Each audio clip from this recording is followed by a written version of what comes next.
All right, we are live. Hello, Internet. Well, hello, interwebs. Um, it's Tom once again with the Carnival of Empire, our online Roll20 Pathfinder game, and we are joined by Escapo and Escapo here. and the Wilstrom Hello there. and Madame Victoria I'm here, I assure you.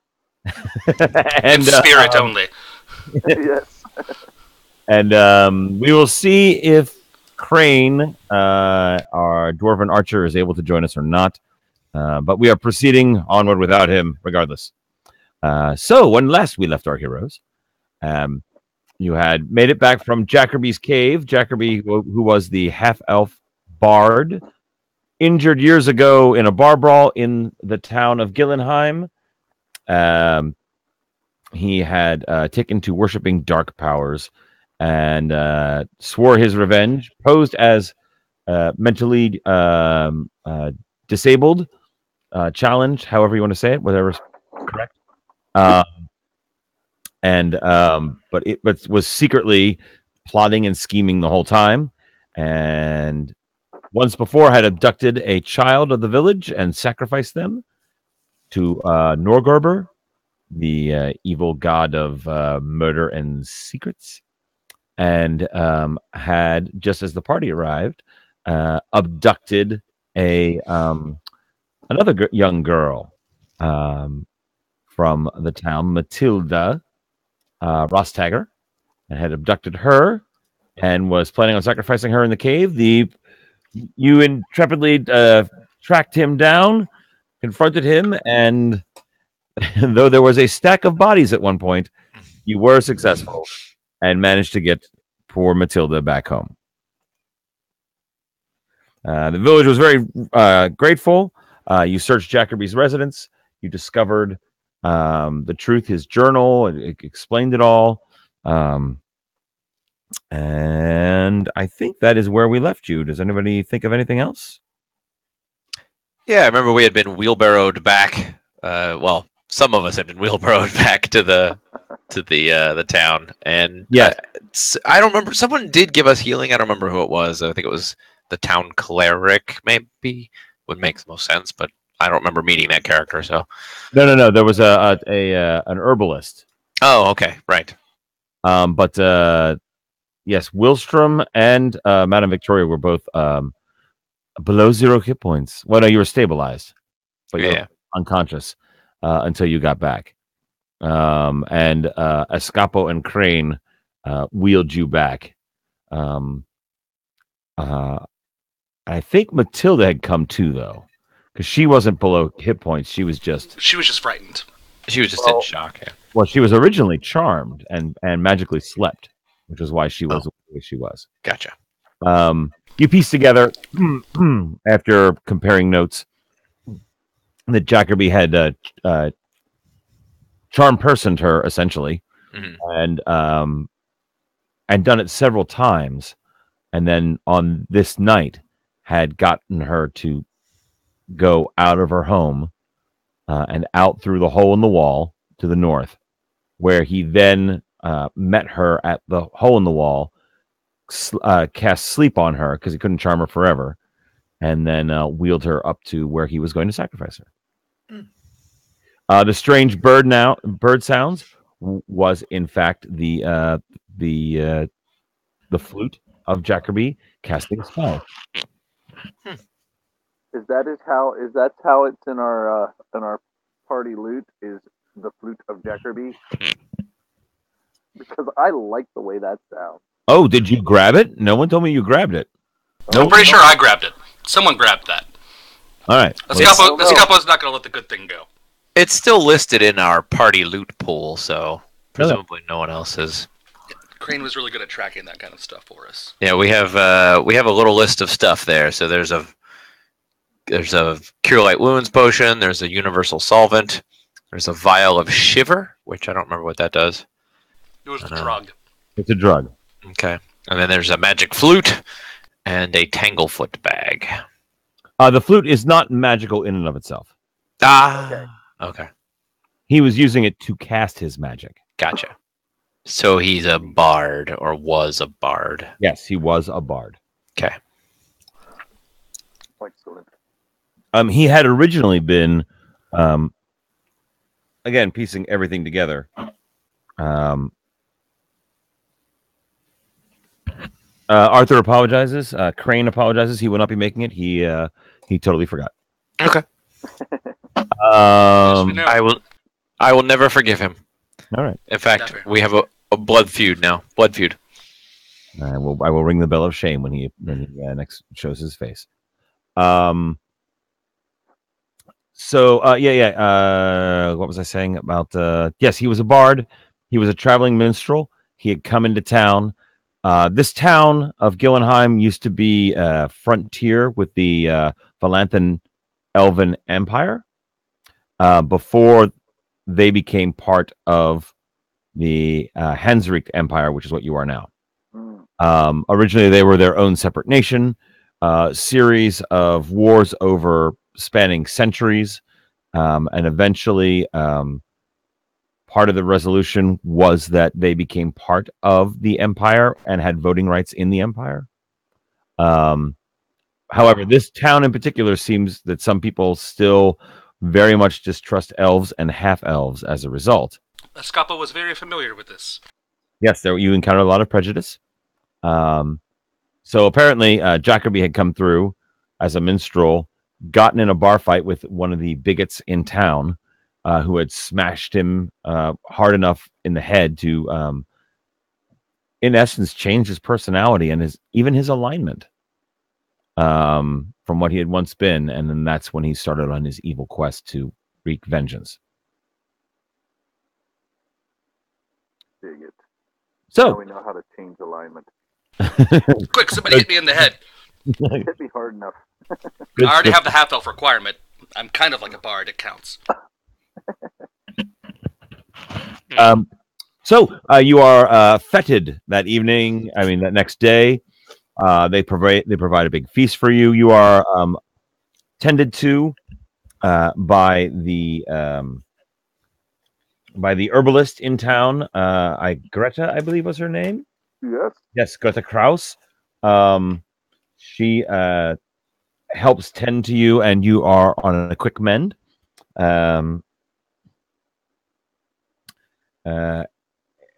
Basically, the whole day is spent with people thanking you and bringing you food and drink. Everyone's very happy. Even some of the more bigoted members are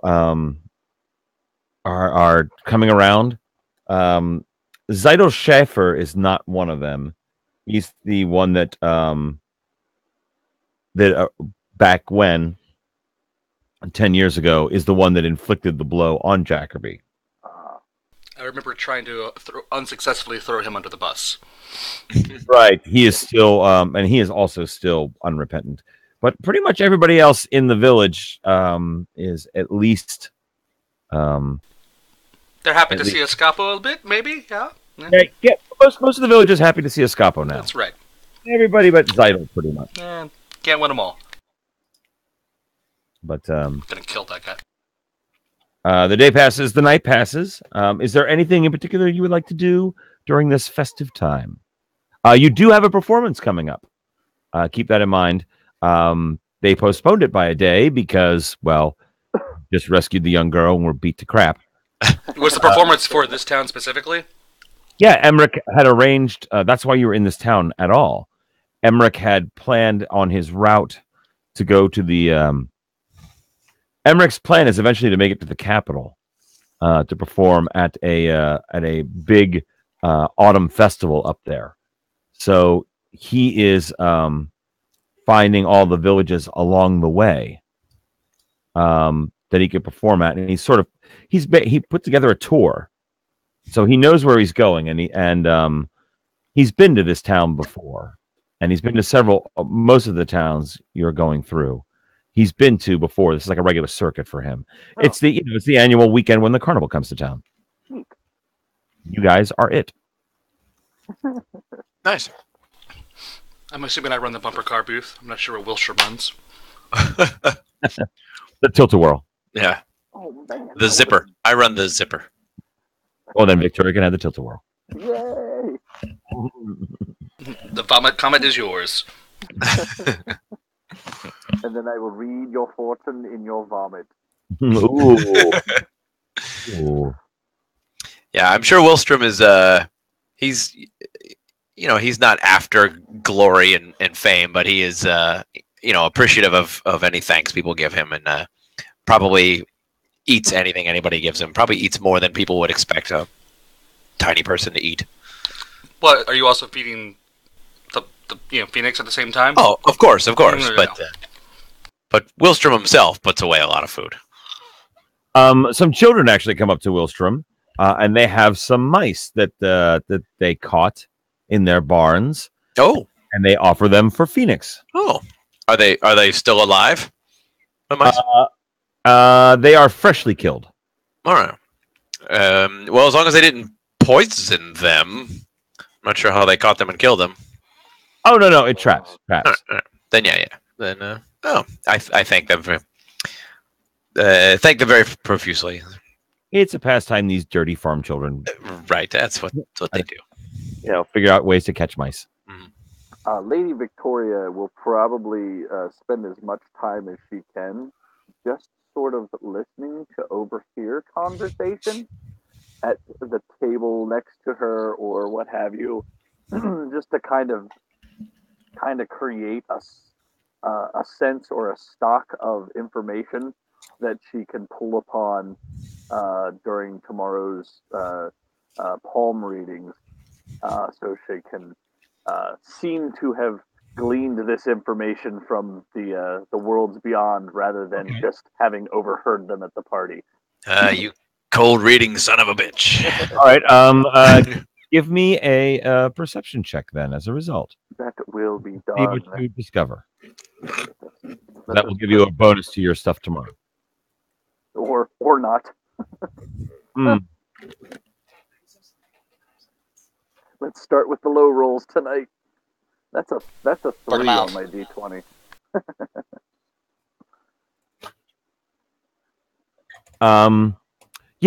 With that, you don't pick up anything specific that you don't already know.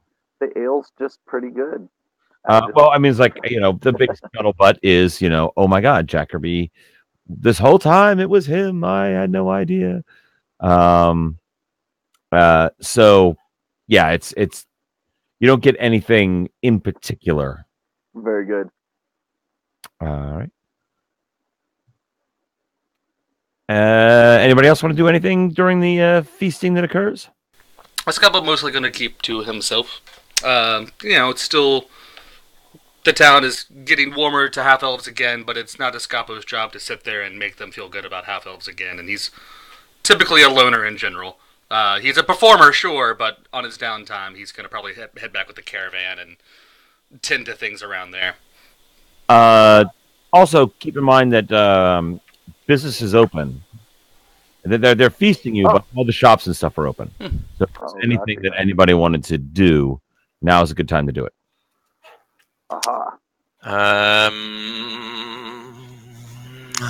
I think I'm good. I have some stuff I want to purchase eventually, but I don't know that this is the town to do it in. It is a very small town, but you never know. Like, I can't imagine that they have ponies that are also combat trained here. No. Very much not. We can dream. Yeah.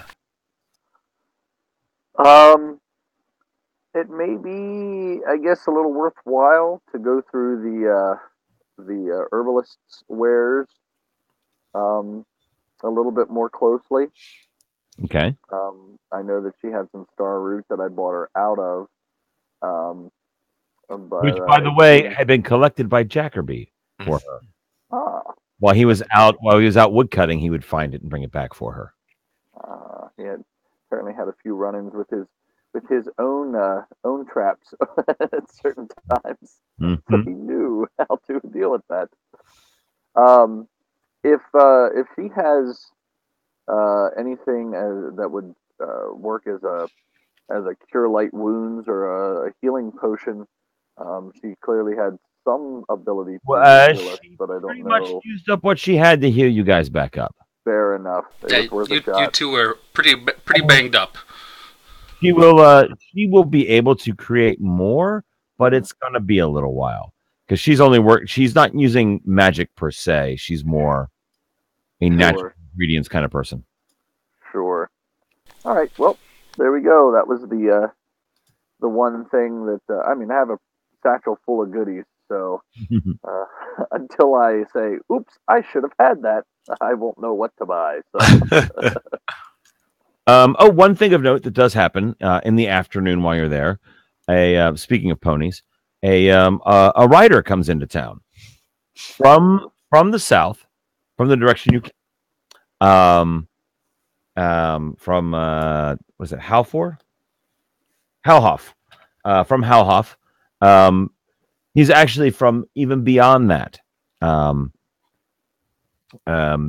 he's just an imperial courier. He comes through, he brings mail through and all that stuff, and he's on his way back to the capital now, and it's just stopping at all the places. And what their standard route is that they will go down a route, stop at all the villages, pick up any mail that's going up the line or down the line, and then also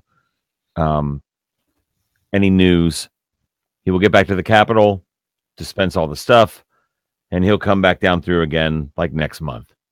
And when he does come back down through again, he's going to bring any proclamations, any news from the capital, and just go right back down out to the fringes and then back again. They go through about once a month. So he's just a regular courier, but he comes on through and he hears about your information and what you guys have done, and he's obviously going to convey that up the line. Good. We're going to be famous. Hooray. Would you say infamous, El Guapo? Okay.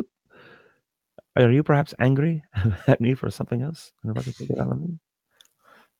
Could be. is he mainly bringing information to the capital? Is he also relaying anything?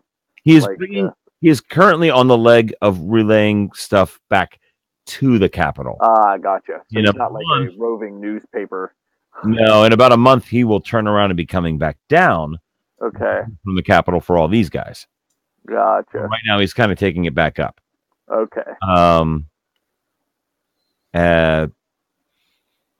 Yeah. So he doesn't. He can. We don't gain any information about what may be going on around the world. Well, I mean, it's not like he says, "Hear ye, this shit's going on in the Empire."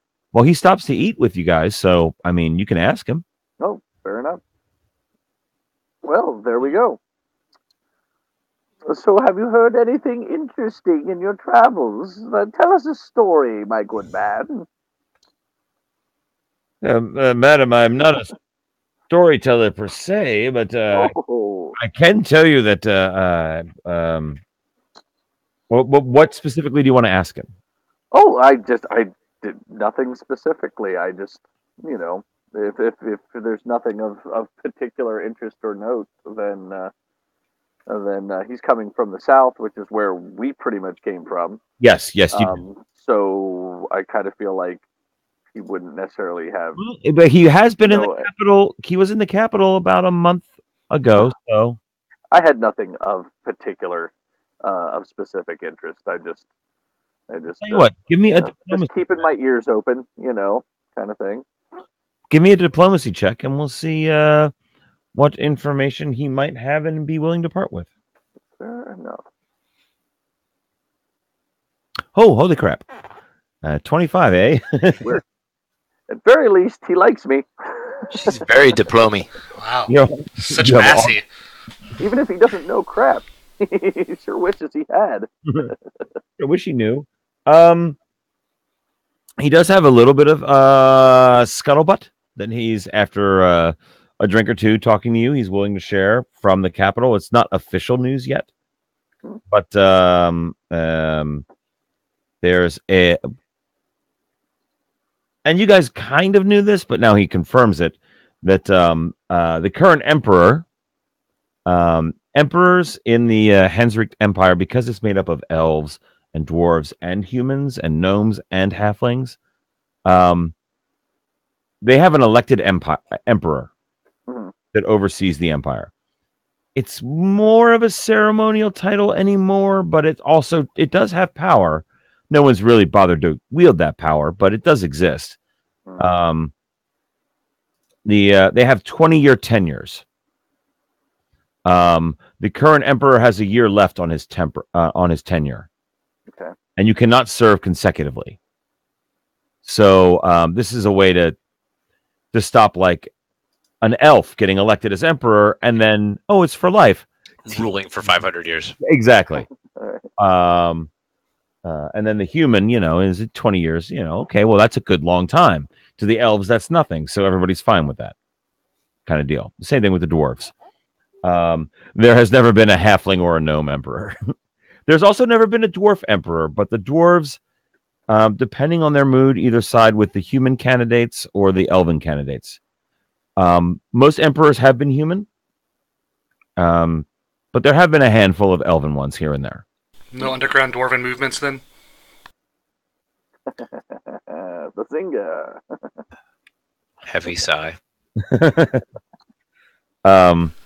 So yes, his term is coming up. The current human emperor's term is coming up at the end of this next year. So he's still got about 13 months until he's done, and there will be an election. The election is carried on by the elector counts of the various provinces. They all have different weights of what percentage of the vote they convey, but it's the rulers of the various territories. So the former Valanthan Empire, which is now the province of Valantha, will have an elector who has a certain amount of votes. The dwarves of the Western Mountains also have a block of a certain vote. The various principalities will also have a block of certain votes. Okay. So that's coming up. And he mentions, there's been some political wrangling that the Valanthans are actually going to put forward a viable imperial candidate this year. They haven't in the past couple. That's created a bit of a stir. Like, the elves are actually going to put someone forward again. They haven't done that in the past 3 elections. There are a couple of different humans that are maybe possibly. So it's all backstage political wrangling is going on right now in the capital. Okay. I assume it's a single term limit. It is not a single term, but you cannot serve consecutively. Oh, well, again, no problem for the elves. For the humans, right? No one has taken advantage of that, however. Right. Okay. Because to have the votes, if the elves were to put forward somebody and then wait 20 years and then put forward that same person again, the humans would be like, "Hey, wait a minute," and so they can't get the votes that way. Right. So even though there's no restriction on it, it's never been done. Yeah. Okay. Gotcha. So in a few months we'll be in the middle of a or maybe a few weeks. I guess it's not going to take us very long to get up to the capital, but we'll be in the middle of a lot of hubbub. Yeah, it's still slightly over a year away. Okay. So you probably won't be in the middle of anything because it'll be all backstagey kind of stuff. Okay. Deal making. Dig it.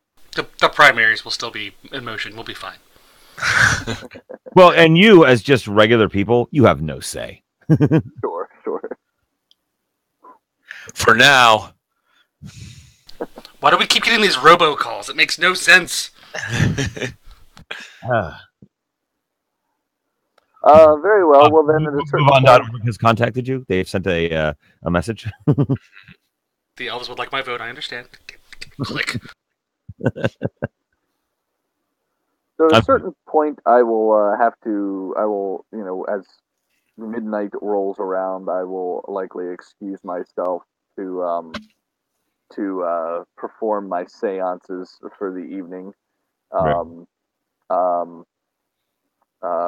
But I will why not leave it open to perhaps the people in my immediate vicinity, whoever I'm excusing myself from, that they are welcome to come and to witness one of Madame Victoria's nightly ritual seances, if they so choose. Are you trying to get them to come, or are you just? No, no, I will simply excuse myself. I must go commune with the spirits. Of course, any one of you are welcome to come as well. And if I'm not going to convince anyone. I will just leave it up to them whether they would like to partake or not. Let me make a little roll here. Are you charging for this experience? No, of course not. No one seems eager to take you up on the offer. They like you now because you helped rescue Matilda, but they're still like, she's so creepy. She's so weird. so different. I'm not sure yet. Very well. No Then one- I will go and do the voodoo that I do so well, Right. or as I do as well as a first level character can do. Anybody else for the evening? We're just gonna let it wind down, and Yeah. Winding it down. all right. The evening passes absolutely uneventfully. Huzzah! The next day, the middle of the afternoon is when you are slated to perform, and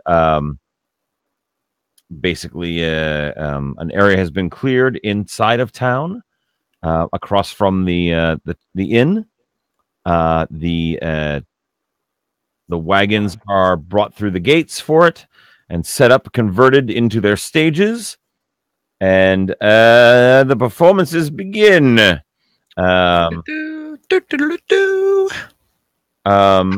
Emmerich, because you guys have been, normally he sets the list of who goes when for their performances, but because of your recent heroics, he turns to you and says, "Do you have a preference? Do you have a preference of who would like to go first, second, third, fourth?" Keep in mind, you also have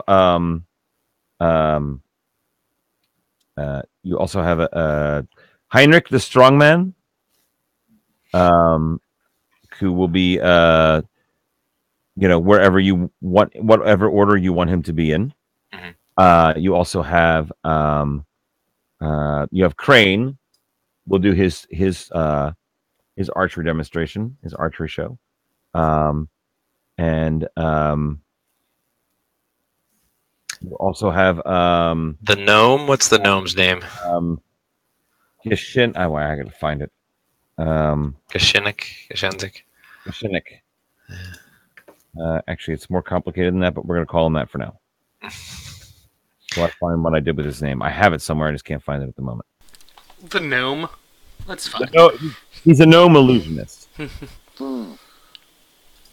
So the strongman, the archer, the gnome illusionist, the escape artist, and the bird act in Victoria's sideshow, which is actually the star of the show. Gashengnik. Kashiknik. Yeah, I just found it. Geschenk. So here's what I think. I think the people are excited by us because we seem to be the heroes of the moment. I think one of us should be the opening act to get people excited and give them what they want. Of course. And then I think we should save those of us who don't go first towards the end to be sort of like the climax. Scapo agree. I suggest a Crane open. Crane, because everyone loves a good shooty. Maybe, and then a strongman, illusionist strongman, a Scapo end with Willstrom. But are any of us better and more spectacular than Gashengnik? That's the question. As far as pure physical spectacle, no. Yeah. No, you're right. I feel like he's the ending. I don't know, the bird carrying Willstrom around, very entertaining, but not being hero of village, maybe extra. Geshenik does kind of look at you and go, I can make any story. I can make a story about you. Could reenact the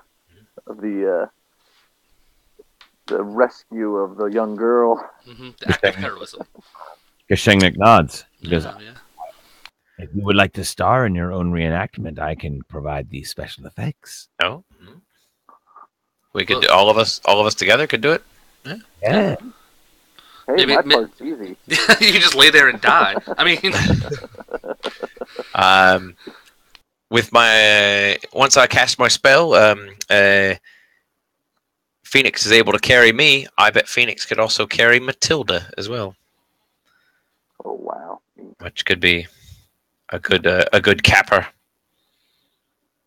the crowd pleaser, yeah. Mhm. Yeah. I mean, Escapo did not do much in that act of heroism other than, stab thing. Not nearly impressive, so I say we make Wilstrom's story the big finish. Gashengnik looks at you and says, the truth is what you make it.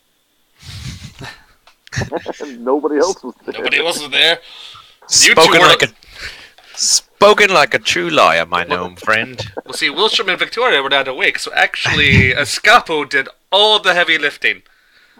Is no lie, he carried wheelbarrow, but still. All right, let's do that then. Let's do a bit of a reenactment with Gashengnik providing the special effects. Should be fun. All right. So we're going to start off with Crane. Mm-hmm. Crane will do his thing. He does fairly well. Doesn't wow them, but manages to hit his targets while quaffing his ale. That is his big thing, is that he's drinking and shooting at targets, Shooting blown targets. And he does just fine. Up next, Heinrich. He bends a steel bar with his bare hands. He lifts up an ox from the village over his head, sets it back down. Everyone's very impressed. And then who's next after that? So Heinrich has done his strongman. Yeah. Crane is gone. Who's next? Wilstrom will do his thing. Very well. Wilstrom, go ahead and what exactly are you doing? Well, it seemed to work last time. I'll do start with.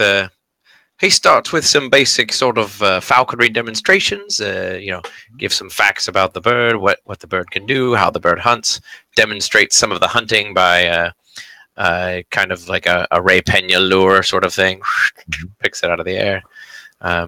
And then that eventually turns to I have him retrieve things from the audience, like, oh, that guy's hat, and oh, that guy's turkey leg, and oh, there's a woman in the back with some a baby. Grab the baby. Don't grab the baby. I'm kidding. Give me a handle animal and a performance check. All right. So this is going to be 4 higher than this. So that's my 21. Phoenix does exactly what you want Phoenix to do. Yep. He eats the baby. He eats the baby. Wait, no. That's a terrible What's idea. the instruction you gave him first? And then Order of operation. what else did you want? You wanted a performance. Just to see how. Yeah, that I don't have, but let's find out what happens if I do charisma check. So a 9 for my perform check. All right, the audience is wowed by Phoenix. Mm-hmm. You actually are going to get a bonus because, well, you guys are freaking heroes. Mm-hmm. You get basically a +5 to your performances. Oh, very good. So 14.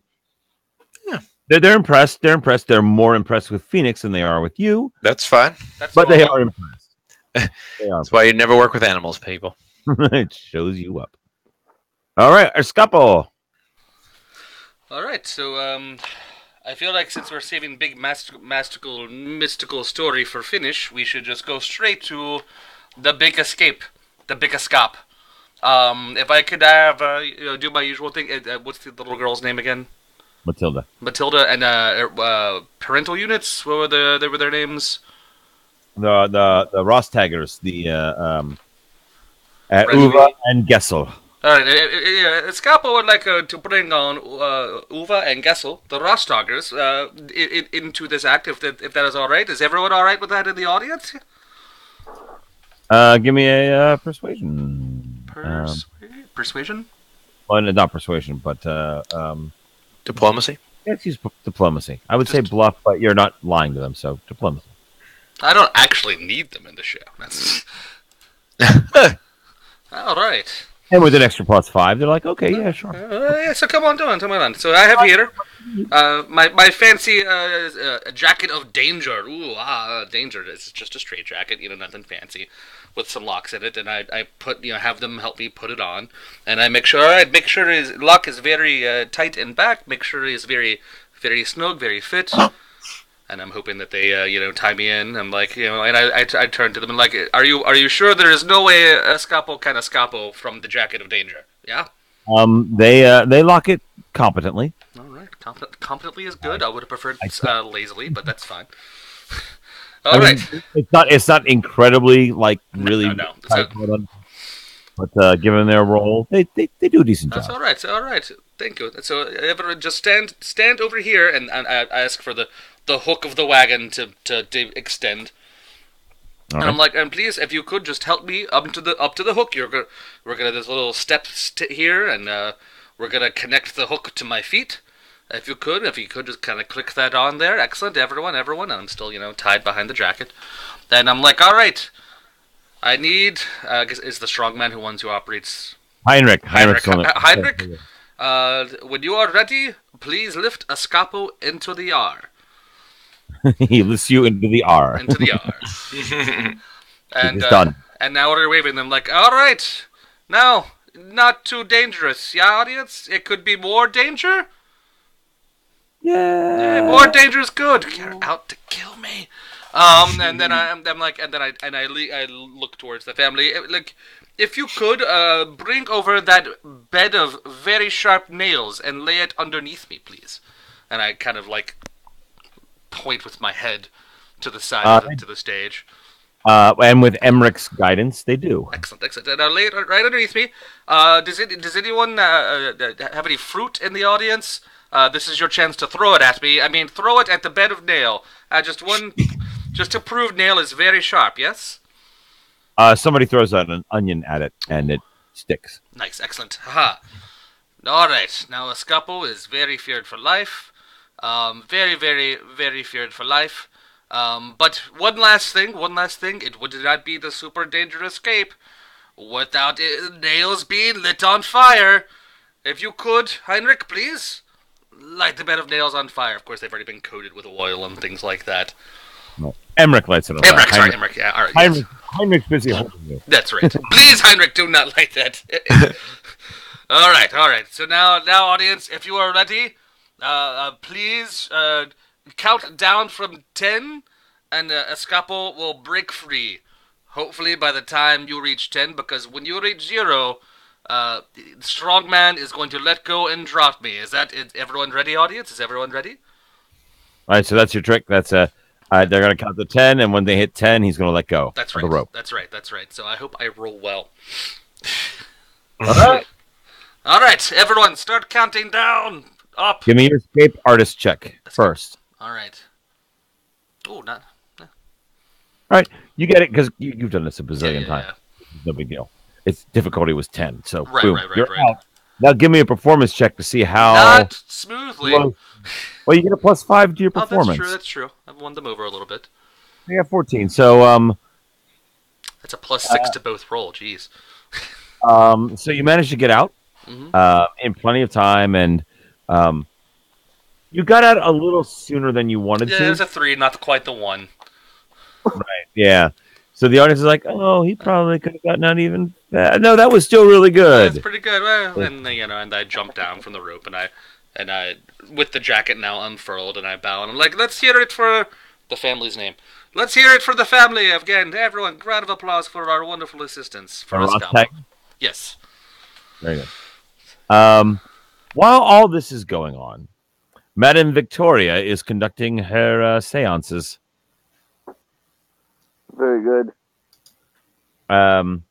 I'm doing that. All right. You have a widow come in, Oh my. and she wants to talk to her husband. Oh, she does she? Yeah. Well, we will see what we can do.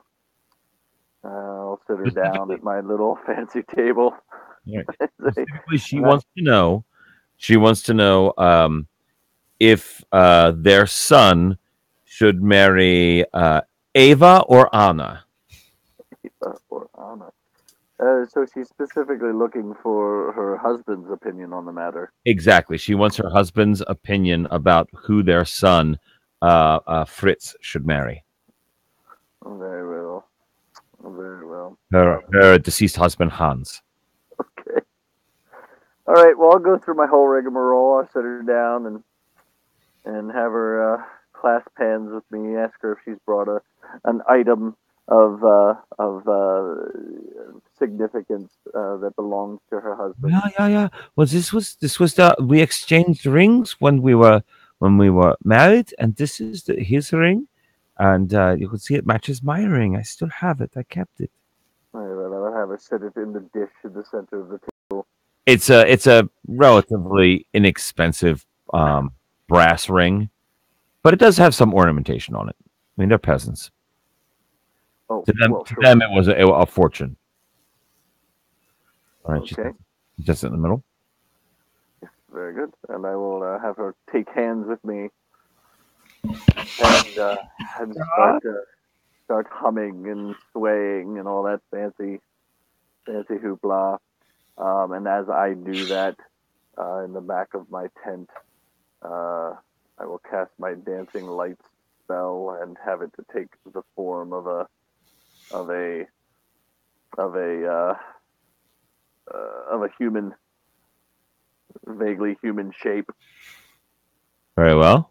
and I will say, very well, your husband is here. You may ask him one question. My hold on his connection to this world is brief and fleeting. It is straining Madame Victoria to her limits. Please ask him your question. Oh, Hans, I need to know, who would you rather have Fritz marry, Anna or Ava? What? What is that? Are you quite sure, Fritz? Oh, Fritz is the son. he says that. What is that? Fritz is the son. Fritz is the son? Oh, great. I fucked this up already. Great. Oh, I'm sorry. There's some interference. It seems that someone else had something to say. Always swirling are the spirits in the nether worlds and the Opa worlds, because there's anyway. Uh, I'll just say Anna, and All right, and then give I me a will performance. collapse from exhaustion. Give me a performance check. I Sounds was good. going to give you a +10 for the +5 because heck yeah, you're heroes, and +5 for the dancing lights. But I'm gonna give you a -5 for saying Fritz, so you just get a +5. Sounds good. All right, There 6. you go. So she says, are you sure that it was Anna? Is the response? There was, there was she a doesn't lot of static in the connection, my dear. She doesn't seem concerned about your about that you were talking to Hans. She just wants to make sure that that's what Hans actually said. He said Anna. Yes, this is what I have heard. He said one name and one name alone, and it was Anna. Now, know that sometimes when a spirit is as difficult to channel as your late husband was, because he is very happy in the place that he has gone. That sometimes the meaning is your husband may have meant don't marry Anna, but I only heard him say one word, and it was Anna. All right, give me a bluff check for that. You're gonna get us run out of town. Yeah, well, get used to it. Thankfully, we're leaving soon, anyways. You're gonna get us run out of town again. I understand, but I'm pretty sure that Hans liked Anna. I just wanted confirmation. Thank you so much. Thank you, Madam Victoria. You're welcome. Good luck to your son, Fritz. All right, now it's time for the grand finale after the near miss. Whew. Managed to just pull that one out at the last minute. Madam Victoria, well done. Through the good graces of the DM. Well, no, you were gonna have bonuses regardless. You just didn't have as many as you could have had. Fair enough. So the final exposition happens with Emmerich basically narrating your story, Geschenk providing the illusion for the story, and Escapo, Wilstrom, Crane, and Victoria acting out the story of the daring rescue from Jackerby of Matilda. Everybody give me a performance check real quick, and we'll see how. And again, you're all going to have +5. Madam Victoria totally steals the show. That's what she do. With her selfless sacrifice, throwing herself at the last moment. Instead of it being a quarterstaff coming down, it is a huge axe. She manages to catch with her hands, even as it bites into her. She somehow survives, but saves poor Matilda. There's a flash of light from the magical energy Madame Victoria is wielding as she stops the axe from hurting poor Matilda and takes the blow, partial though it is, still into herself. And the crowd erupts for Madame Victoria and for all of you, but mainly for Madame Victoria, with a performance of 23. They 28 go even. wild. Yeah. They go wild. I have a +8 on that. My God. Well, it's charisma based, and then it's also when you throw ranks in it. Oh yeah, charisma. That's right. Yeah. Charisma ranks and And you probably have a high charisma, Victoria, because that's your spellcasting ability, right? yeah. All right. The evening winds down. Wonderful festivities again ensue. Emmerich comes up at the end of the evening and says, "What a wonderful job, everyone! Wonderful job, wonderful job." In fact, here, and he hands out an extra 25 gold pieces to each of you. Oh, all right. I don't know. I've lost track of how much money I have. Where's Crane with our notes? Man. I mean, 25. I know it's not a lot, but for this village, that's a lot. 25 per, you said? 25 gold each.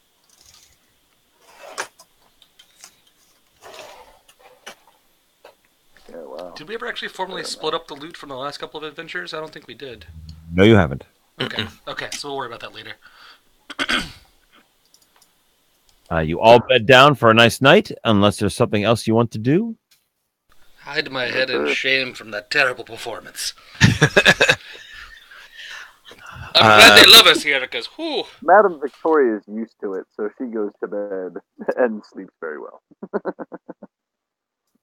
Not a huge deal, but one of the things that I've been doing is those wolf pelts that I got the first adventure. Yes, I've been making those. I've been making those into like a cape kind of hooded cape kind of thing, where I'll have a. What crafting do you have that will do that? Probably jack and shit. Wolf pelt crafting, I believe. Yeah. Nothing specific. There is a tanner here in town. Yeah. Okay. Then yeah, I'll take it to him and have the pelts finalized. Well, he tans it. He doesn't sew it together, but he does tan. Right. Yeah. He tans the pelts. So. Yeah, I've already prepped him as much as I can with a decent survival skill. So. All right. You have a wolf. You have a wolf cloak now. Cool. All right. Done. It actually only took 2 of the wolf pelts because you're a halfling. Yay. Hooray. And it has the hood that when I pop it up, it gives me a little wolf sitting on top of my head. All right. Neat. Done. You got one. Hooray. Anyone? You're going to be leaving the next day. So does anyone have anything else? Does he charge me for that? I will happily pay for that. In fact, I would like to pay for it because Give him some of the pelts. yeah. You actually to make the whole cloak, you will only need 3 of the pelts. Okay. So you'll have an extra, right? 'Cause Well, you had 4 pelts, right? Yeah, I had 4. Yeah. You will take the other pelt in trade for the for making the other 3 work for you. Great. Then done. Great. 2 wolf pelts gone away. 1 wolf pelt cloak created. Yeah, I will happily pay him some. I will even give him 5 gold too. I would like to put money back into their local economy. Oh, he is stunned. He's like, I don't know that I can. Yeah, I don't know I can accept all of this. And that's my goodness. That's an awful lot of money. Listen, my friend. Everything I need, I can supply for myself. I see that Matilda is taken care of. If you feel so inclined. Yeah. That's very good, very good. And that is done. All right. Anybody else want to do anything? You are leaving the next day. We're good. We're good. Good, yeah. All right. The morning dawns. They treat you to a breakfast yet? And you said we're back at full hit points. Is that right? Yes, you are all at full hit points. Excellent. No one had any ability score damage or anything crazy like that, right? Nah, I got cured of the poison, so I did actually. Yeah, no, my ability score was down. At one point, my strength was down by a considerable amount.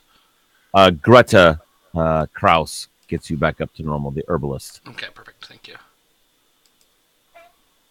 Yeah, I'm back up to 12. Hooray. And the next morning you roll out with Emmerich. You all wave a fond farewell. Everybody's at the gate to see you off, cheering. Zeidel's the only one that's missing. And you roll out the gate. We're not really missing Zeidel. It's fine.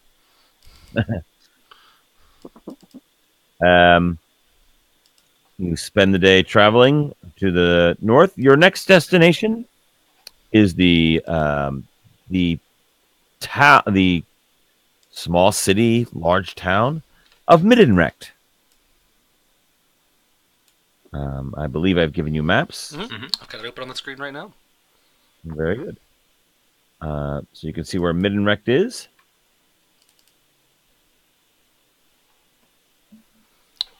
Deeper in the forest, it looks like. It's up the river.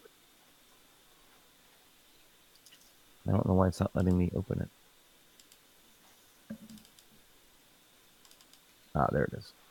But so we're not on the river, so we're traveling by. No, but you're traveling by road, but you're working your way toward the river. Right. Because it's in fact downriver from. It's just north of Gilenheim. Yes. So Middenrecht's the next one. Mm-hmm. And then you can see as you make your way down the river on that far side of the lake is the capital of Reichsbaden. Mm-hmm. That is your ultimate destination. So be it. Jedi. Nerds. You're a nerd. Yeah, I know. My people. What you talking Don't know what you're talking about. The first day passes absolutely uneventfully. Out of town, heading up. Evening falls. You all have a replenished supply of food and water that the villagers loaded you up with before you left. Ava, your camp mistress, she's an older woman in her 50s. She does all the cooking and cleaning kind of thing. And she cooks up a nice meal for you in the evening. Anyone have anything interesting that they care about this evening? Yes, sir. No. Make sure to do all my usual stuff. Make sure the Phoenix is fed. Any training that I need to do, which mechanically I don't have any training to do, but I probably spend some time with Phoenix working on commands and tricks. All right. Crane spends some time tending his beer. He's trying to craft some beer. If you remember back in Hauhoff, he went to Ernst, the local brewer, and got some equipment. And he's working on brewing beer. It's not ready yet. Obviously, it's only been a week. So he's working on getting some beer together. The evening passes uneventfully. The next day, you are now far enough away from town that I would like to know what kind of order you would like to be in. There are 3 wagons. Mm-hmm. I think I typically range ahead, Okay. as usual. Both Phoenix and I. Victoria in the middle and Escapo take at the rear. Yep. And you're with those wagons. All right. Yeah, and generally when we're riding, I'm probably not wearing my suit. Gotcha. Your padded armor, fat suit. Mm-hmm. All right. You see Victoria? I've totally lost her. I'm right here. Who's the odd lady that joined us? It's still me. Very well. Wilstrom, you're ranging ahead. Mm-hmm. Give me a survival check. Very good. Let's survive, shall we? How's a 15 sound? Sounds good. At about, I'm going to say 3 in the afternoon, you see there's some, how far ahead of you are you from the wagon? I usually is basically like the next bend. Go up to the next, so anywhere from 100 yards to a quarter mile. All right. So yeah, they're about 100 yards behind you, and you see some tracks going across the road, cutting straight across. With your survival of 15, you think that there were boar that came across here. Only a couple. Okay. But like some wild boar crossed the path. All right, I trudge back to the caravan, Which is working its way toward you anyway, so yeah, it doesn't take that long. yeah, to talk to Emmerich, right? Yeah. What did you find? Well, it seems that some boar. Do I know how long ago? Any idea how long ago? It's at some point during this day. Okay. Yeah, some boar recently crossed our path here. I wasn't sure if we wanted some fresh meat for the road.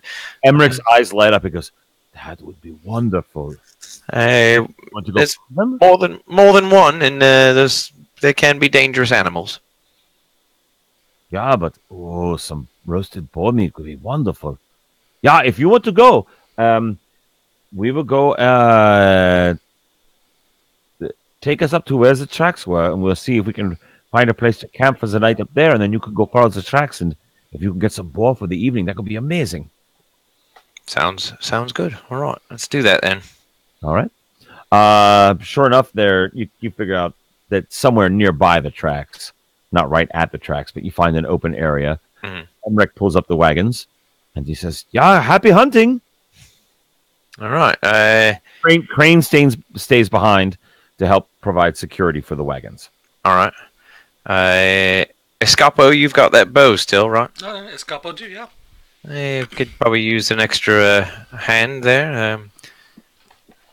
Madam Victoria, is this your cup of tea?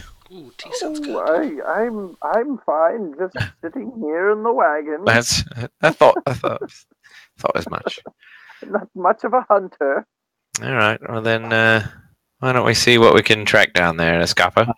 Emmerich says, "Victoria, why don't you go with her? Yeah, good. Get out a little bit." Oh, I suppose my legs are getting a little tired of just sitting here. It would be nice to go out for a little walk on second thought. Get some of that fresh air. Look, So, Hold on, let me put on my going out clothes. so Ryan, the player, is like, yeah, Madam Victoria should definitely come. But Wilstrom is probably like, this is probably not a good idea. she practically is no good with the stabby. She's great with the creepy, but not good with the stabby. You're gonna creep the boar to death? A boar, if a boar gets mad at you, we're going to have some trouble. Would the boar, like, just clutch its pearls in front of you? Very confused right now. Have we got any extra spears in this caravan? Yes, actually, you do. You got there is a collection of probably they have about half a dozen long spears around.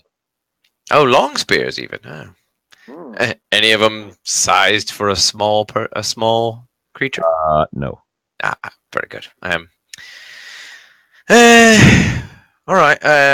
You know what? I'm gonna take one anyway. All right. I'm gonna suggest we all take one. Very good. Everybody's got a long spear. Well, Yeah. All right. Very good. Let's go. I will also take perhaps maybe one of our empty sacks, or maybe one of my pillowcases or something of the sort. I think that my experience with the herbalist in the previous town has me a little curious, and even though I have no idea what I'm doing, I think if I find anything like something that looks pretty out in the woods, maybe I'll pick it up. Oh, very good. Oh yeah, that's yeah. Getting a sack is Try my hand at collecting herbs, Be even though I mindful have of the no three idea what I'm berries. looking for. We also have that potion of cure light wounds. I'd like to take that with us too. all right. I will hand that off to Escapo.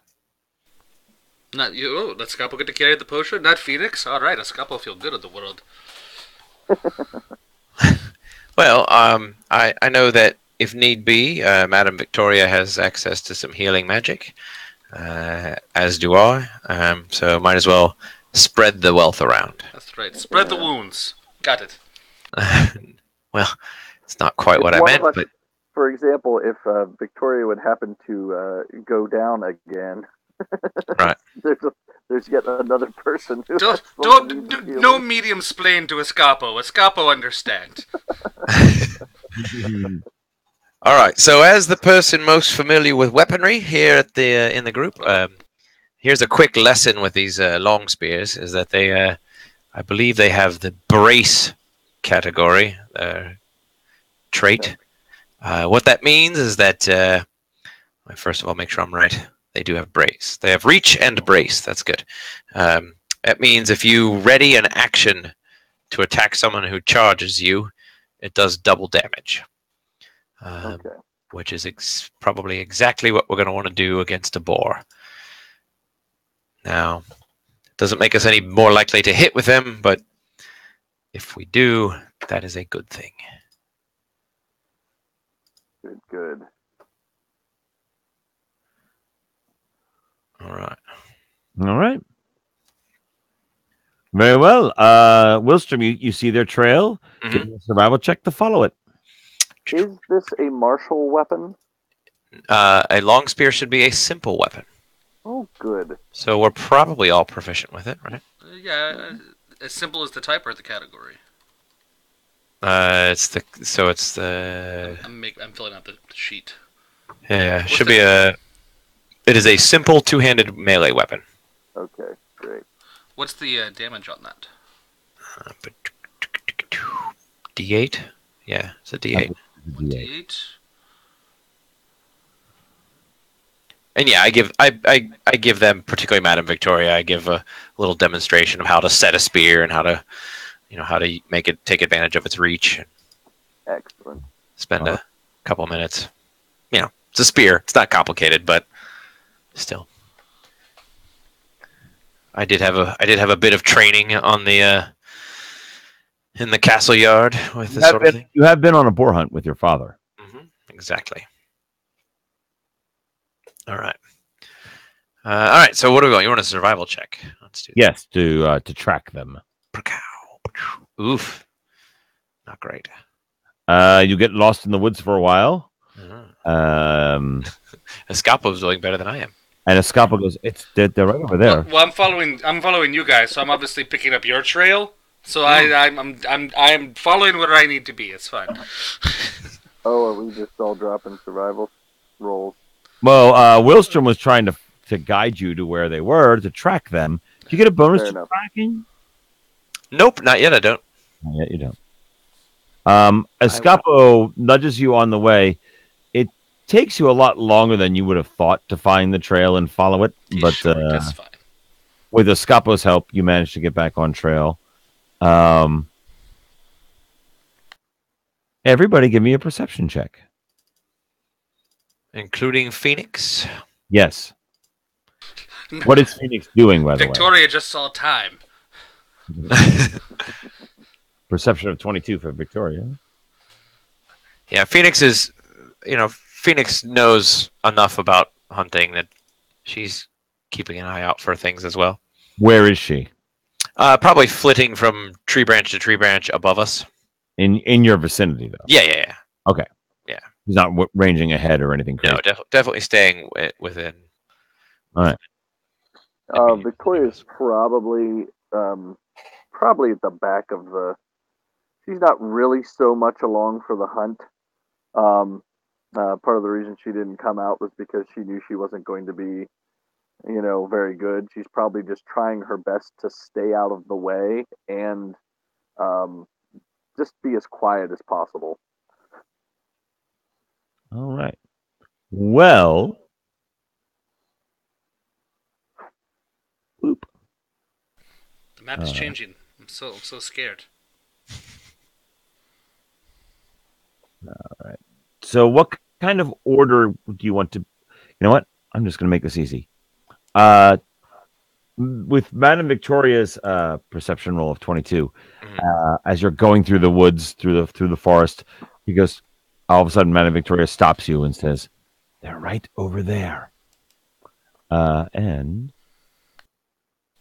They're here. Oh, sorry. I need to take the fog of war off. It's very foggy. It's so foggy, it's black. Mm-hmm. It's the dark fog of wait, there we go. Oh God, let me zoom out there. Pollution in the Empire is out of control. Oh, all right. And sure enough, there are two boar who are rooting around. Because your survival check wasn't that great, but your perception was. Nobody's surprised. Everybody. It's initiative time. Say those magic words. Roll initiative. Let me give an initiative. Put up a tracker. I had to select my mook first. That's all right, because he didn't have the tracker up yet. So I do now. all right. Ha ha!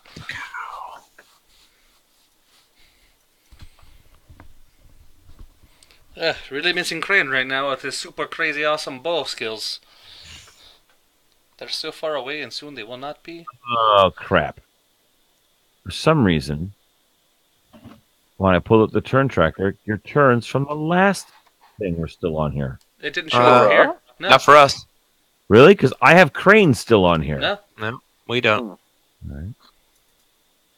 Interesting.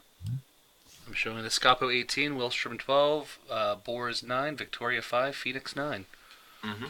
I have your last ones are still on here. All right. So, Escapo, you have 18. Mm-hmm. Willstrom, you have 12. Yep. Victoria's 5. Yes, sir. And Phoenix is 9. Yep. I don't know why. It popped up all the ones from the previous one. There we go.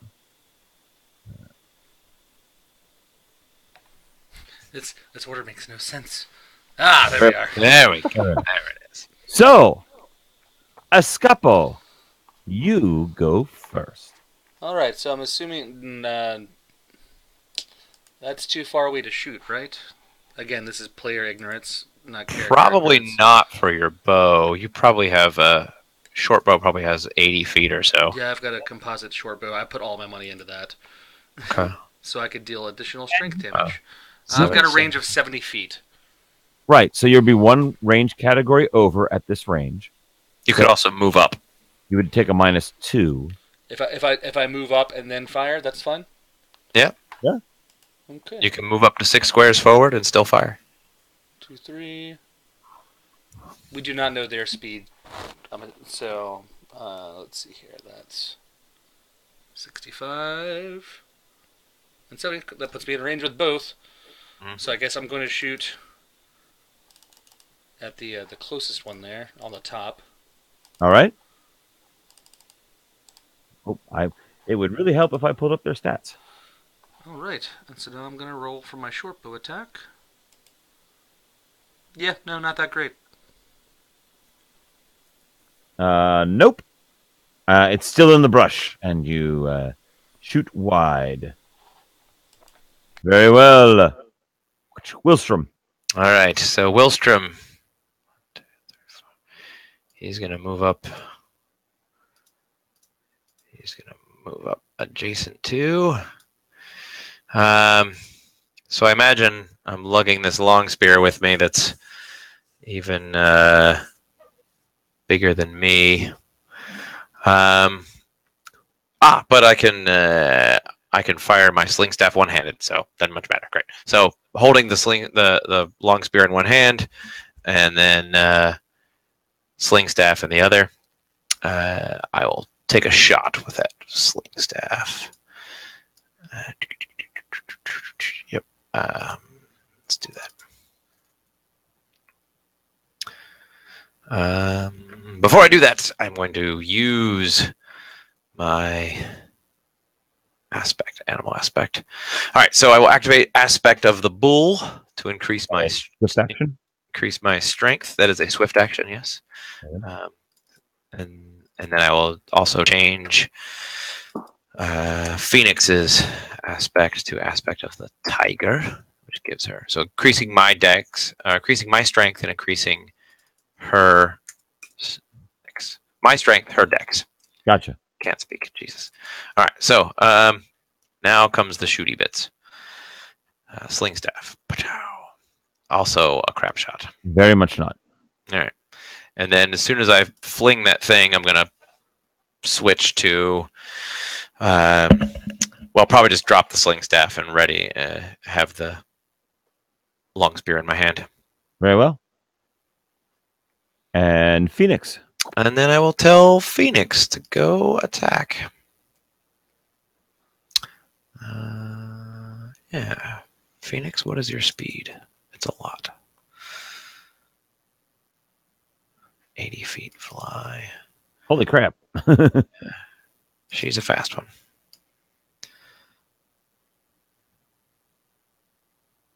She could go right there. Perfect. Ah. Phoenix, go get us some dinner. Now, the only reason why we're not rolling handle animal is because with your bonuses, you automatically make the check. Yeah, so she knows certain number of tricks, and attack is one of them. And if she knows that trick, it's a DC 10 to perform that trick. And I have a +9 on that roll, so even if I roll a 1, I get a 10. Right. So as long as there are no other modifiers to it, Yeah. You'll. And if I was having her do something that she's not trained to do, then it becomes a DC 25, which is a totally different story. All right. She swoops in. Quapa! She swoops in and attacks with a talon. Boy, we are off to a bad start, my friends. Her talons rake across the bristly fur on its back, causing Do nothing. That's it for her. Yeah. It is the boar's turn. Mm. All right. Wish you hurt my bird. Well, the one that's there. Can the boar get to the bird at this point? I mean, it's just, you can just kind of do this. If the bird can attack, it can be attacked. Yep, they are in melee combat. And sure enough, the boar attacks. What is her AC? Currently 15. Woohoo. Oh, it misses. Ooh. Hooray! Boom. Which is a good thing because the other one also runs up to attack her. Yeah, 9 damage would have effed her up.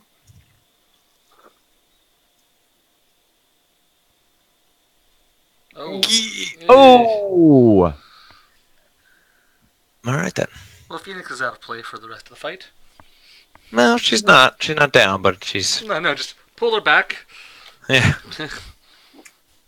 Boom. Madame Victoria. I'll be right back. Let me see something. Oh, it's a touch spell.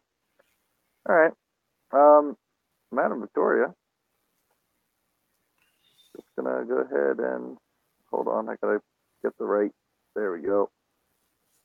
I'm just gonna go ahead and move right there, and do as Wilstrom told her, and just set the spear for a charge. I was told to do this thing. I'm doing this thing. Blap.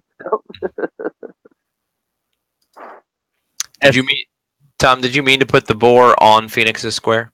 No, I meant to be one below it. Sorry. Bam. There we go. It auto adjusted to her square.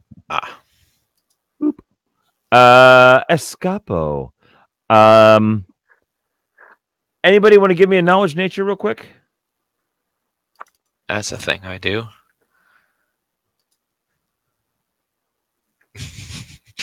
I know exactly which breed and species this is.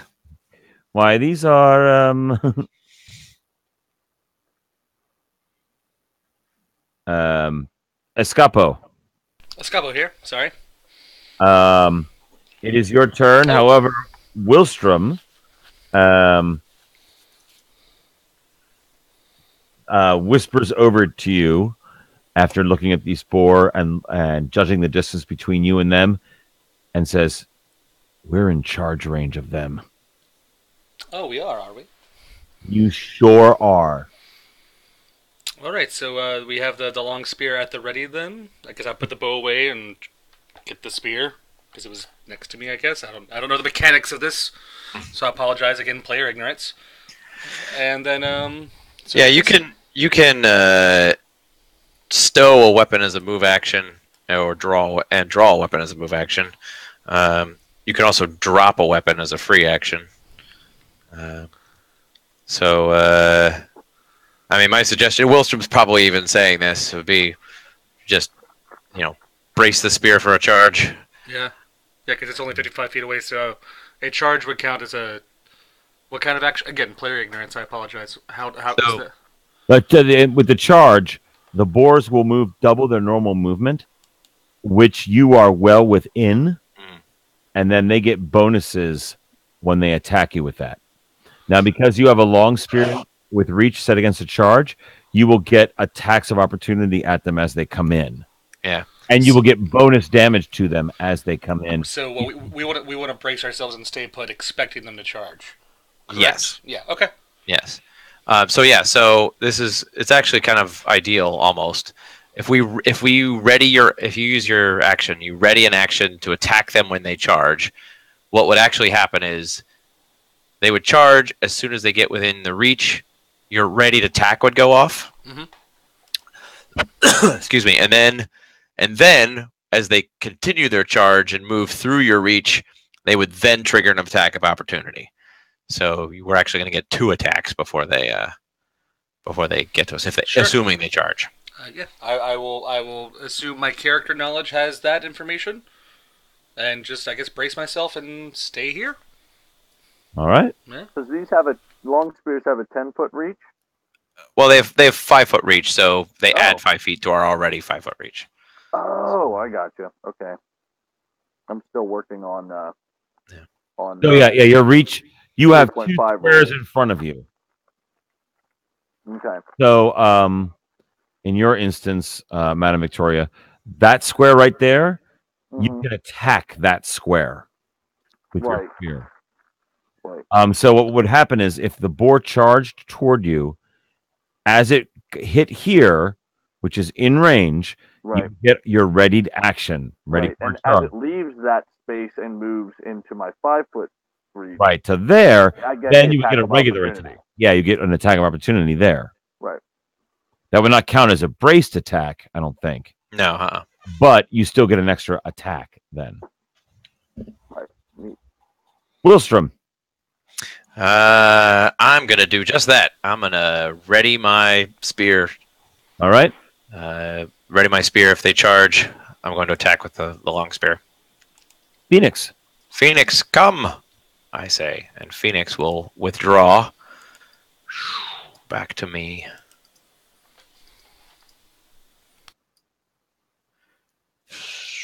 Full withdrawal is double movement, right? Yeah, So blam.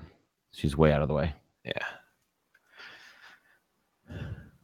And sure enough, as if on cue, the boars will do what they do, Oh God, please let us hit. and they will charge.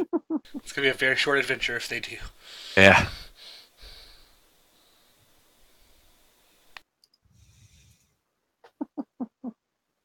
Blam. Well, first of all, it gets to there.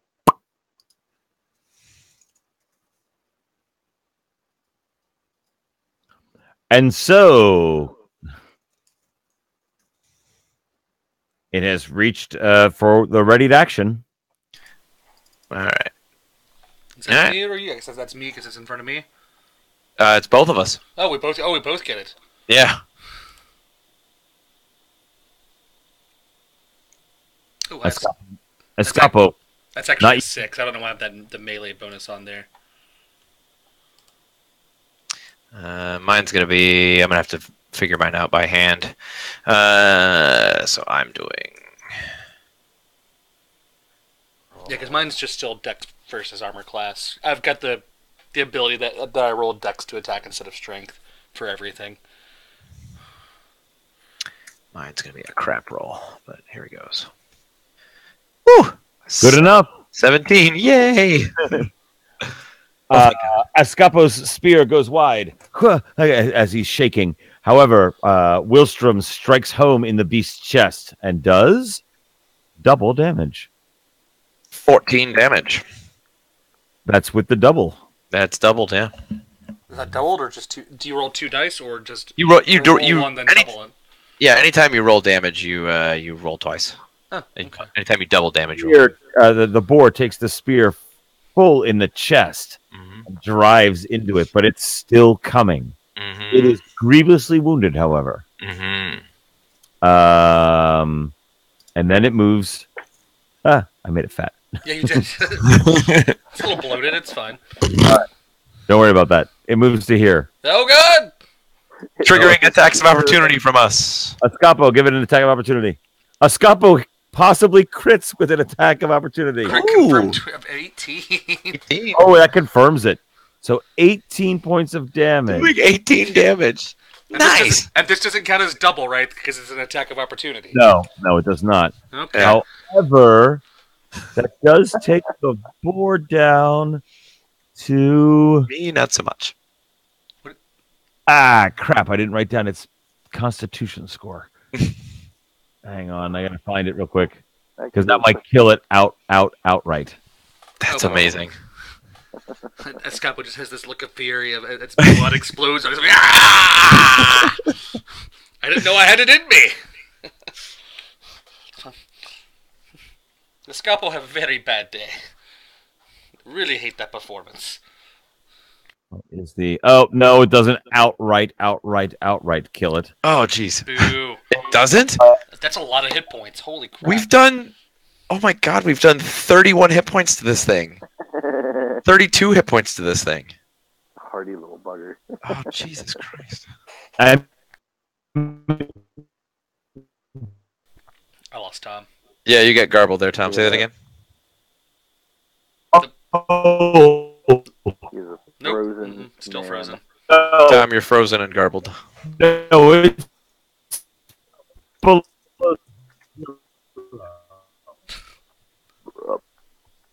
It sounds beautiful.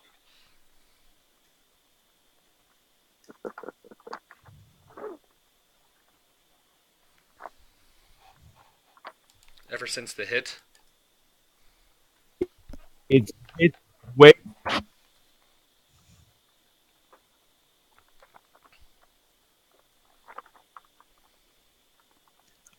I love it that love. Well, it didn't hit the boar There hard it enough goes. to kill the boar outright, but it hit the boar hard enough to knock the DM out of Right.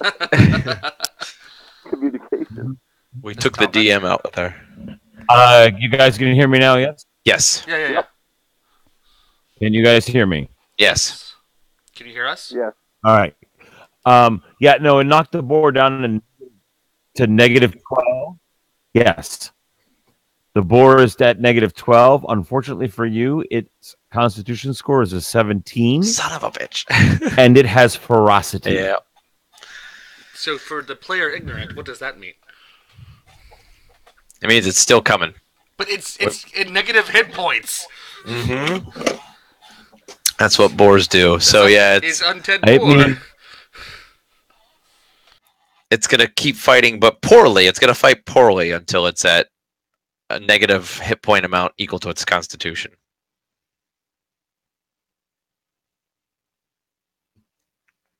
They're damn hard to kill. And Oh yeah, Tom's broken. Yeah, you're broken, Tom. Sorry, we can't hear you.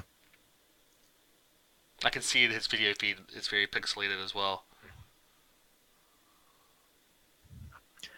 I am highly amused, and I love the fact that those long spears worked more or less exactly like they're supposed to. You know, we braced our attacks and got off our attacks of opportunity and did a hell of a lot of damage. Well, you still get your attack of opportunity, right? all right, can you hear me now? So far, so good, Tom. Yes. The attack of opportunity that I got off is that one. That's All right, I just Oh. I did not. My attack of opportunity did not do so Why well. are you rolling at a -1? Because I'm using a weapon that's not sized for me. I'm using a Right. medium-sized Okay. weapon, which gives me a -2. On top of that, I have a buckler, which if I'm using a weapon two-handed, the buckler gives me a -1. Copy that. So I'm at a total of -3. I have a +2 from my strength, so -1 is my total. Brian. Yes. What is the penalty for fighting below your hit points? That's a good question. I think. See, I'm not sure how this works in terms of like, because he was charging, but does he continue to charge or? Oh yeah. But I'm 90% sure that you can't charge because I think he's staggered. I don't know, but he was charging already, so I'm sure. Yeah. It is irrelevant. He misses. Yeah. Oh, good. Thank God. However, there's another one. Yes, he is considered staggered and loses 1 hit point per round.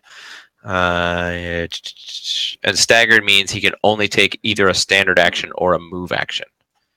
Right. So blam. But the other boar Yeah. Am I hearable? Are you hearing runs up hearing me? I hear you. I hear you, Victoria. Yes. I do not. Tom does not hear I you, think so Victoria I'm do a not able reset. to hear, and I'm not able to hear Tom either. So Okay. Yep, Victoria's resetting Tom. Mhm. Do you see All Victoria's right. picture? I see her picture. all right, I got that, everybody. I gotcha. The other boar runs up to attack Phoenix. Oh Jesus! Why would you do that? Because You're a monster. I am. Well, Phoenix ran in and attacked them, so it ran out after. I see how it is. Well, it makes sense. I see how it is.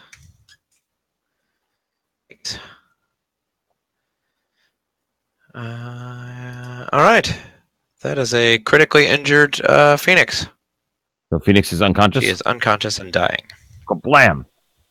Right. That is the boar's turn. Madam Victoria. Well, now I have two thoughts. I feel like the player wants to do one thing, but Madam Victoria wants to do another. And I think Madam Victoria is going to do what Madam Victoria will do. Very well. So she is going to spam, activate her champion, or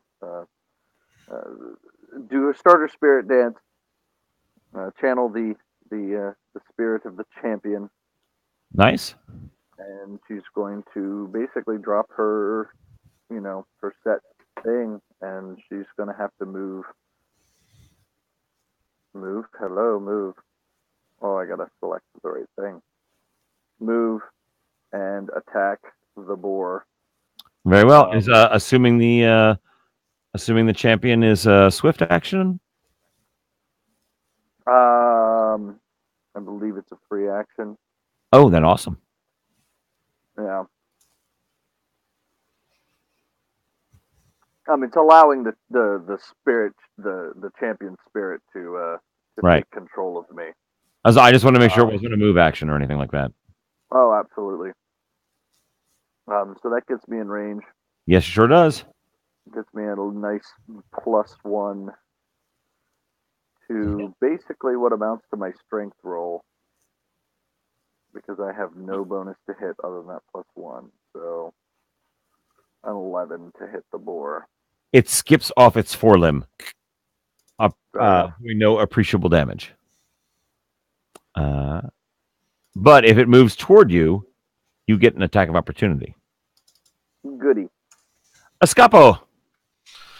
All right, I guess Escapo going to hopefully kill the boar in front. Assuming I'm still using the spear at this point. So Escapo, if you take a 5-foot step back, it then has to move forward to attack you, and it can only move or attack in a round. Oh, thank you for that. So, as new to the system, I thought I'd give you that hint. I appreciate that. Well, it could still 5-foot step and attack. Right, but still, it's But yeah. You still have to take a 5-foot step back anyway to attack with that spear. Right. Otherwise, it's inside your reach. Now, do they take a negative for being staggered to their armor? Oh no, he charged last turn, so he does have a negative to his armor class. Yeah. And with that is an X. Oh, thank God. Oh, phew. Black. Didn't like that boar anyways. He wasn't very exciting. You could say he was a boar. Willstrom. All right, Willstrom. Say that, but should one? Willstrom's gonna 5-foot step back as well. Let's step through the door for the terrible jokes. And attack. Is that the one I want? It had charged as well. All right, good, because I suck at this. Nope. I'm assuming 7 misses. Yes, it does. Willstrom is still upset over Phoenix's feathered form. How dare you? How dare you? Phoenix's turn. Phoenix bleeds. I am going to drop the long spear and draw my sword. Very well. That'll be my move action. Phoenix does need to make a stabilize check. Oh yes. Or she will continue losing the hit points.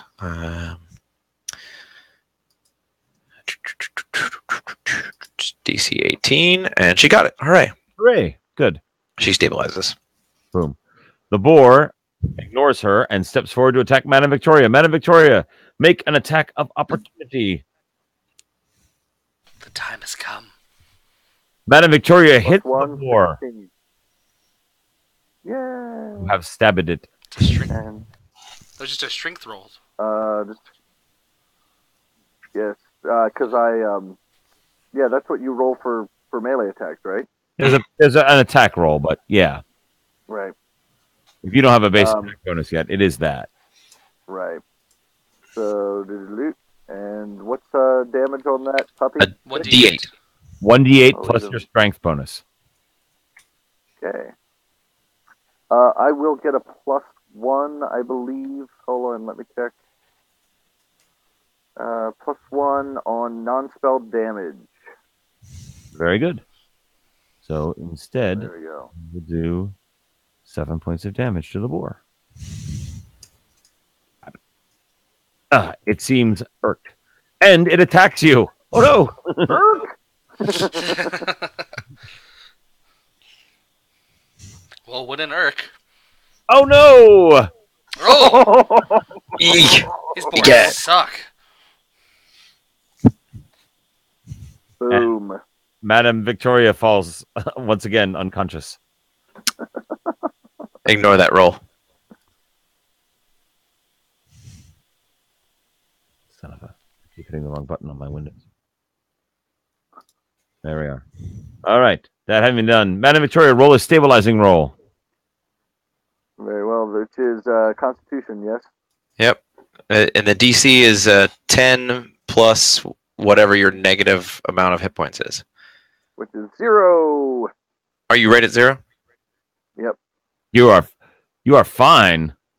She Yeah. is so fine. And dreaming peacefully. And technically, if you're exactly at 0, you're already stabilized. You're not. Yeah, and okay. you can take an action. Don't take an action. You drop below 0. Oh, well, I most certainly will not. What I will do is I will end my the control of the. Actually, I should probably ought to do that. Let me double check something once real quick. When my While you're figuring that out, cool down. Yeah, I'll drop. I'll regain control of myself and rest my my mental faculties back from the champion spirit. all right, the spirit leaves you. Escapo. All right. I think I can safely move around to the other side. Mm-hmm. 1, 2, 3, 4.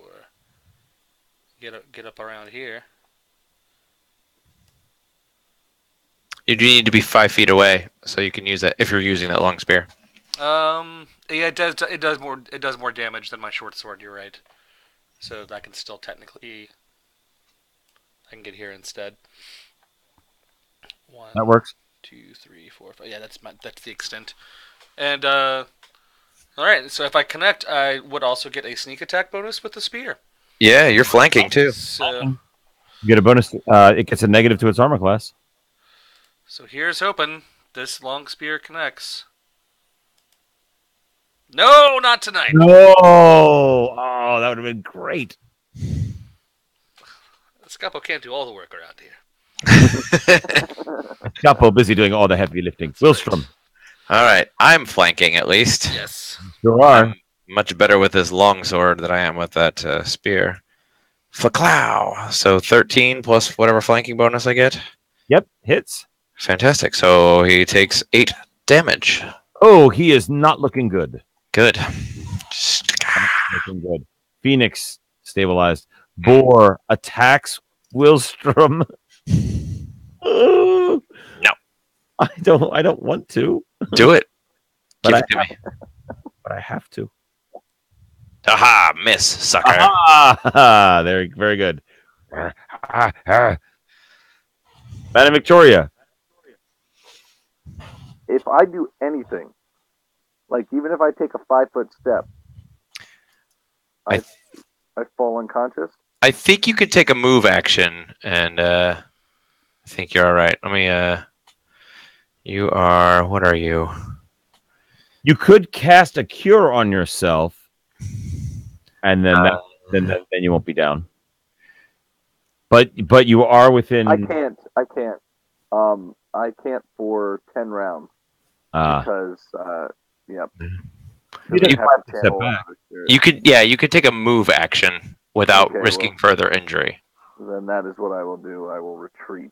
All right. 2, 3, 4, 5. Great. All right. Escapo. You're still flanking it. Yeah, I'm surprised I get the chance. So let's do this. Surprised. Hits it. I'll take it. And so that's sneak attack then, yes? Mm-hmm. It's for a total of 12. Nice. 12. You feel as if this were a normal creature, it would be dead by now. But it seems to be particularly ferocious. I believe the word would be Ferocitaous, sir. ferociousness is the word you're looking for. Oh, sorry. Fair enough. It possesses ferociousness. Wilstrom. All right. Shoot her! Longsword. Get it, longsword. Yeah! Four more damage. Oh, it's really wobbly. Wibbly wobbly, timey-wimey. You've hit it so hard it's gone back in time. What are you, Thor? How much does it lose per round? It loses 1 hit point per round. Very well. Boom. It attacks you. That's a hit. It does 8.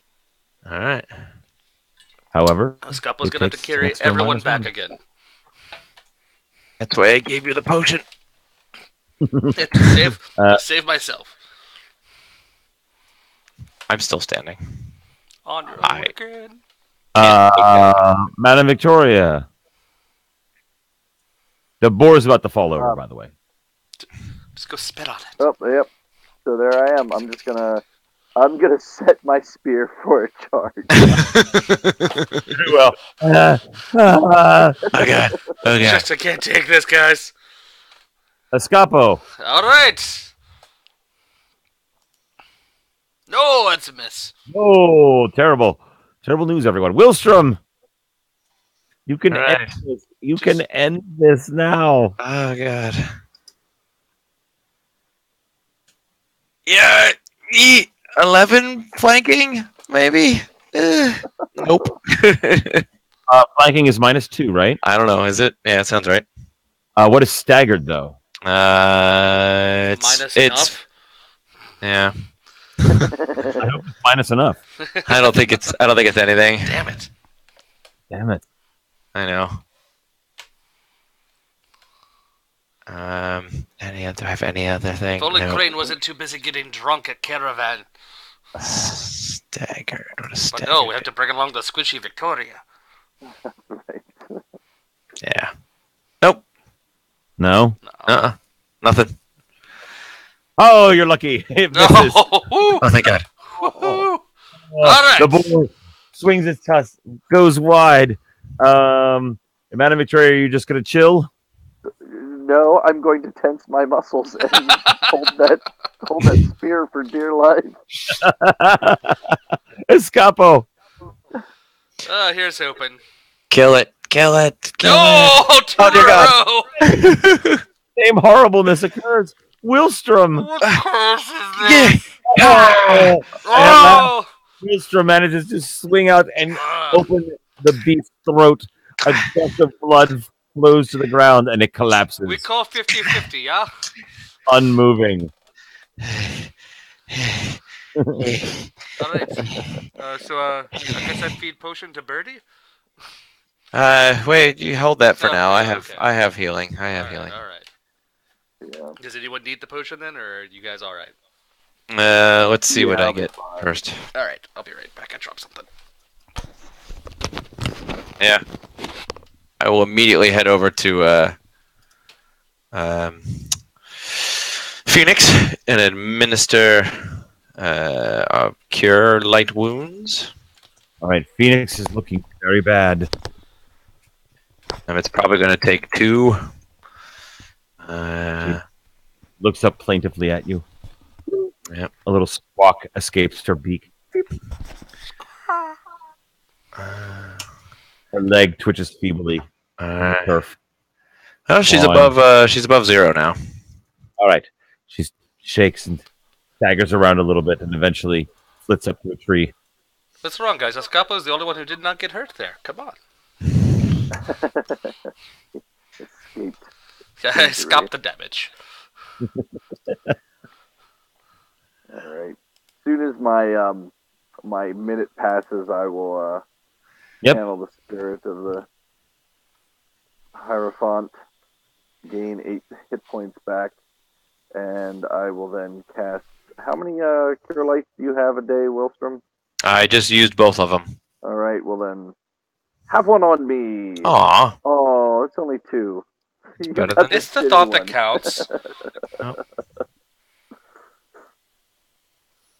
How many does Victoria get? You got the first roll. She got 8 in the first one. Oh, I missed that. Sorry. Yeah.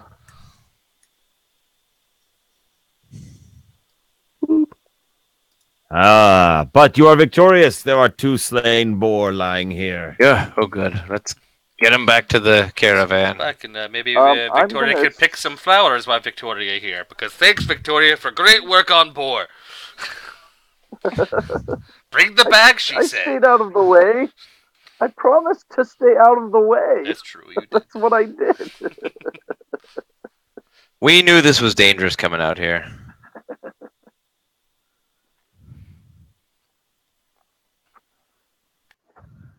Right. Yeah. Perfect. All right. What would you like to do with the corpses? Guess We're taking gonna- them back to caravan. Yeah. Probably have to build a. I imagine they're probably Pretty heavy. 200 pounds plus each, right? Yes. Yeah. How, So how, we'll. how far from caravan are we? You're about maybe a half mile. Yeah. So let's go back, get strongman and wheelbarrow. We'll all throw together a quick litter. Grab Only- some. Yeah, they're about 200 pounds apiece. They're about 4 feet long. Yeah. Grab 4 branches and make like a, two different litters. Throw one on each litter. Drag it. Give me a survival check.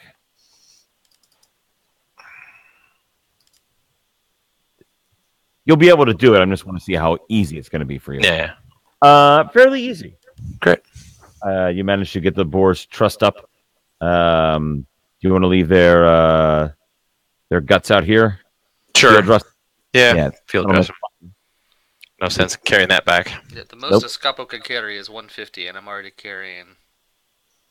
You can drag more than that. So Oh yeah, Dragger push 750. I see. Got it. Oh. Like that. All right. So you managed to, over the course of the next half hour, drag them back. So glamorous. Emmerich is thrilled, and you have an absolutely lovely roast boar meal. Oh, it's best dinner. Dinner Uh, you make yourself. Ava cooks it up for you. Boar steaks for everybody, and then she smokes a bunch of it.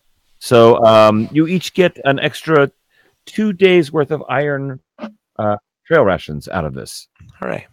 that you can put in your inventory for future reference. Do we want to put that in party loot, or do we want to put that in individual? No, you That's each get it. individual. Oh, I gotcha. So 2 days of iron rations. Yep, each one of you out of the 2 boar. Crane missed good time.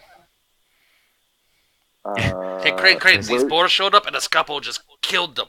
It was ferocious. Is the weight of those negligible, or is it? I don't know They're- how to say they're- way, yeah. Rations are pretty light. Yeah. Okay. Well, iron rations are pretty light.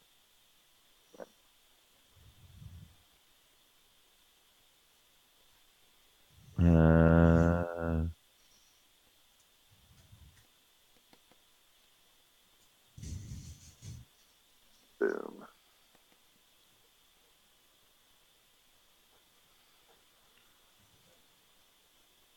All right then. I'm looking it up right now just to tell you for sure. According to my sources, trail rations Mm-hmm. are they weigh a pound each.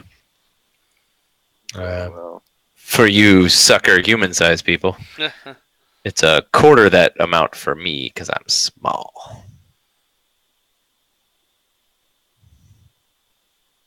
So you have an extra 2 pounds of food. All right.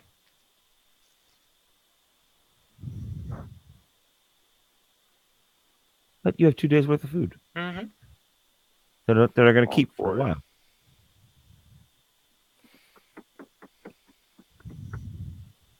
while. Someone should make a note of that for Crane because he will also get that from them. Okay. Because boars provide a lot of meat. Awesome. So does that mean these smaller types actually have like 8 days worth of food then? Well, no, you're splitting it up. All right, fine. You're splitting it up in an equitable fashion. Hmm. And the evening passes uneventfully. So those of you who are still injured, you will get your level. And I think we were doing a house rule that you will get your Constitution bonus back also in hit points overnight. So 1 plus your Constitution bonus, you will get back in hit points if you're still down. Is that right? Does that mean I lose a hit point every night? Yes. No, it does not. You have the wasting disease. Oh, You I'm get, so frail. The rules technically say you get 1 point per level per night of rest. Mm-hmm. But Okay. I'm adding your con bonus to that Oh, great. just All because for it. I just don't want to slow. You're a So- very fine and loving GM. We thank you. Please don't kill us. Well, I've also- it seems to my house make, it always rules makes sense to me too, because if you have a high constitution, you should Yeah. you should heal better than somebody who has a low constitution. And again, hit points aren't really necessarily a direct reflection of physical cuts and stab wounds and all that. It's also being worn down and being able to have the ability to fight for longer, which is why you go up in hit points. You get more used to fighting. It's not that you're like, my skin is now like armor. No, it's You're able to turn a lethal blow into a glancing blow. right. It's scratches instead of a gushing wound kind of thing. Yeah. All right. So the evening passes uneventfully. The next morning, you've got about a day and a half, 2 days yet to Middenrecht, which is your next destination. Does anyone have anything in particular they would like to do on the journey? Nothing from a Scapo. Heal, recover. Scapo gonna take a nice leisurely nap because he's not hurting. All right. Well, a day and a half later, in the a day and a half pass. Yeah, I imagine just on the healing note. I imagine if I get through an entire day without needing to use any of my spells, I will use my Cure Light Wounds before I bed down for the night to speed the healing process along. Which you have the opportunity to do so now. Yeah. So then Lamb. I'll use 1 on each of me. Me and Phoenix. So would herbalism fall under more survival or knowledge nature? There's a profession, but if you were looking for things that might be of value while you're out in the woods, knowledge nature would be. Okay. Without being an actual herbalist, I would say use knowledge nature to see if a particular plant was valuable or not. Very well. And I think that what Lady Victoria will be doing is that when she is doing her seances, she's going to basically choose knowledge nature as her as one of her trickster skills. Since I have suddenly decided that is something she's interested in at the moment. So Well, give me a knowledge nature roll then, and let's see if you find anything during the day on your journey. Oh, I mean, I assumed that we were just in. Okay, I mean, I wasn't necessarily. Well, I just, need to just set give up. it one for the rest of your journey, just to see if you find anything interesting. Okay, I think it will effectively work as. I'm just going to make a knowledge planes because. Oh, hey, though. You find Because something. that's effectively what the bonus would give me. I am going to say that you find, because you have seen it before, you find some more of that star root. Neat. You find another dosage worth of that star root on your journey. It's very bitter. Maybe add some sweetener next time. Just just a little hint there. Mix it in with your ration Yes, in the yes. morning. A little bit of grain. It's all good. All right. Well, you spend another night resting. About halfway through the day, the next day, your caravan comes upon uh, the large town, small city of Middenrecht. Ooh, fancy. It's so big. All right. There we go. Hot dog. That's actually a really cool. Is this one of the ones you generated? Yes, I generated it, and then I threw in some colors and some notations, and there you go. Nice. Looks great. Science is cool. This is from it's a website called Whataboo. It's a dot. I got it off of How to Be a Great GM. He has one that's one of his YouTubes is 5 great resources for GMs, and this was one of them. It's for creating cities. So here we go. You're rolling up. Obviously, you're coming from the south, and you're approaching the river as you arrive. Large stone walls surround, about 30 feet high. Rounded towers every couple hundred feet in the circumference around. It's a fairly well fortified city with rolling farmland around it before it eventually ends in almost a wall at the forest edge, not far away. But there are farms in between all around. You can see there's some outbuildings there that are farms. Okay. And as you approach the southern gate, you are greeted by guardsmen who man there's a portcullis and a gate on the inside and outside, so there's 2 sets. Just about to do that, Willstrom. Yep, right there.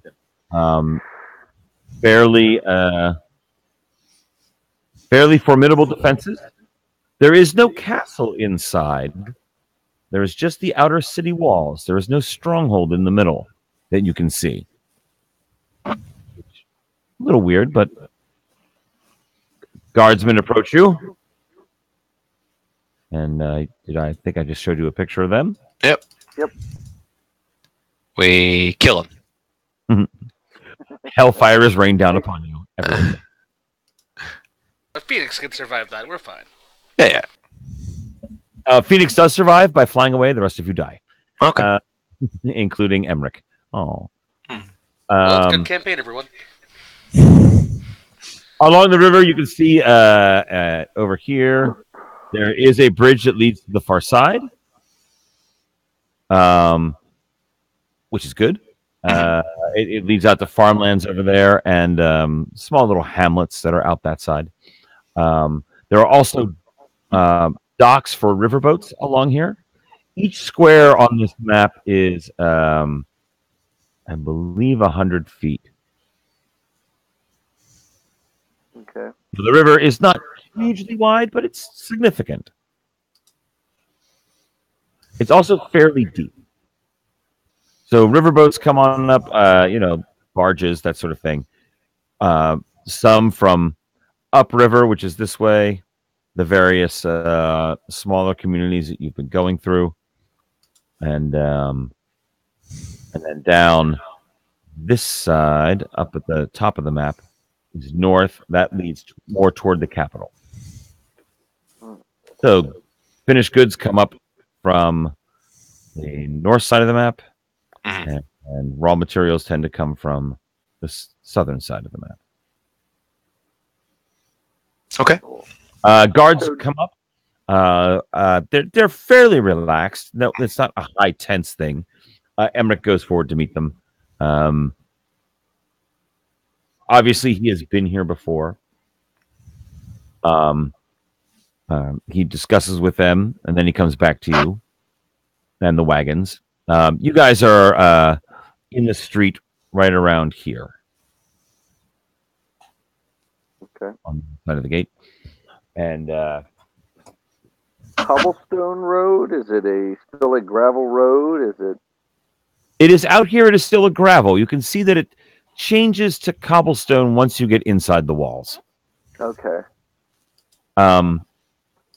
Emmerich says, "Yeah, we are a little earlier than they expected. We still have a week until the summer festival, the first day of summer festival. So we still have a week to go until then. Yeah. So we're here early. We were told that we can set up our camp along the road out here, right down here.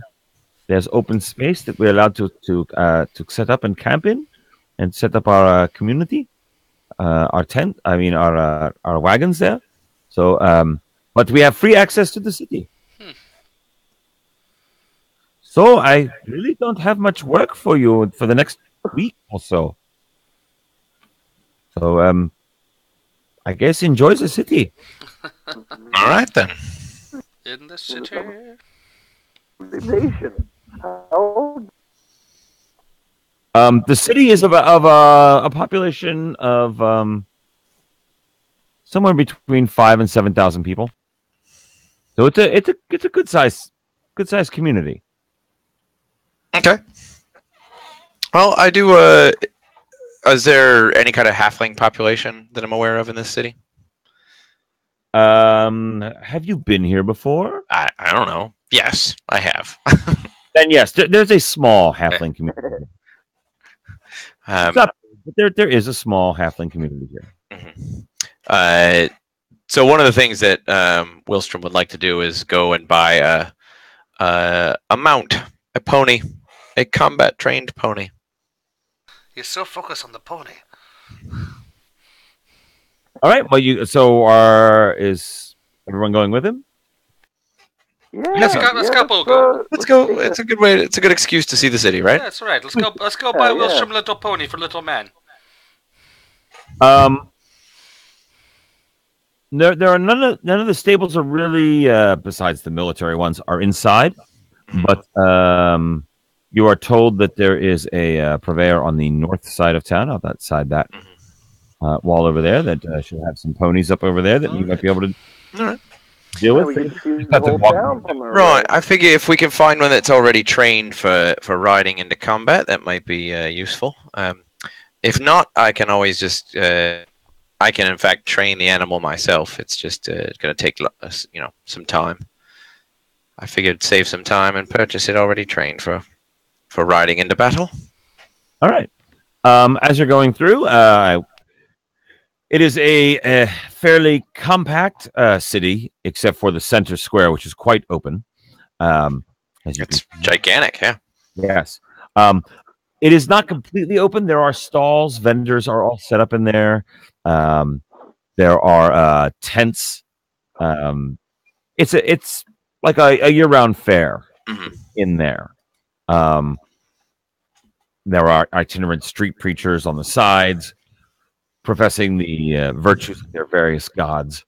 The thing that catches your eye, though, most of all, is that building number one, this one here. It's one huge edifice. It is the palace It is the Count's Palace. Um, if anyone would like to give me a knowledge history or knowledge local roll, Do Yes, I sir. have that? I have neither. I have knowledge local. Oh, and you're fairly within the realm of the capital. So those of you who have spent time and have lived in the capital. Would I So know? Escapo is the one that knows. And also being a half elf, you actually extra know. I super know this, guys. Super know this. Middenrecht was once the main incursion, the borderlands with the Valanthan Empire. There used to be a citadel here. There was at the end of the war, part of the treaty was that there could not be a citadel here. However, the elector counts have end run around that, found loopholes, and so their palace is all but a citadel, but it is not a separate raised structure. But you can tell just by looking at it that this is a fortified building. It probably extends several stories underground. It, even though it looks like it has decorate, ornate archways, you know that in those archways, a siege engine could easily be wheeled into to provide covering fire. So it is a way around the treaty to still have a strong point inside the walls. huh. However, it is gorgeously decorated. Very many carvings of all sorts of mythological scenes of the various gods. There is some elven work mixed in, but it's primarily human based, much like the empire itself. It makes sense given the location.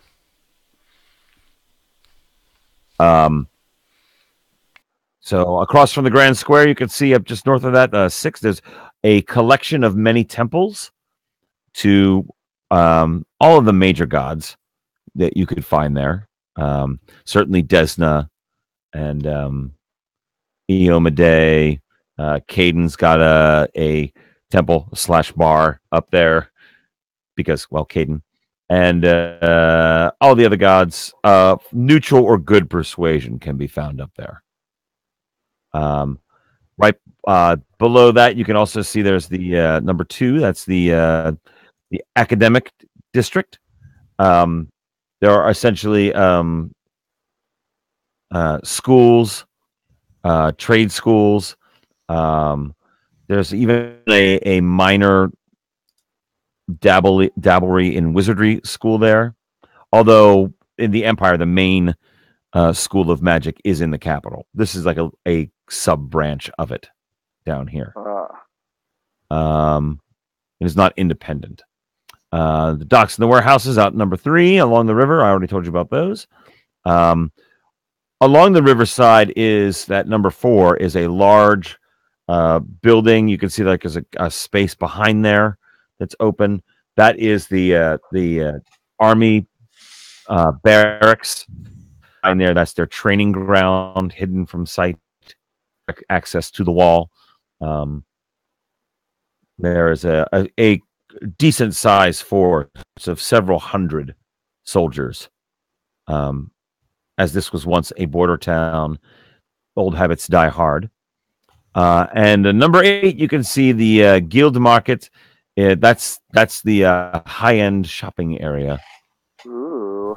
Fancy. Just not fancy enough for combat ponies. No, but the ponies are on the other side. There's a stable master out there. Dieter. Dieter sees you approach Wilstrom, and it's Excuse me. actually this building right here.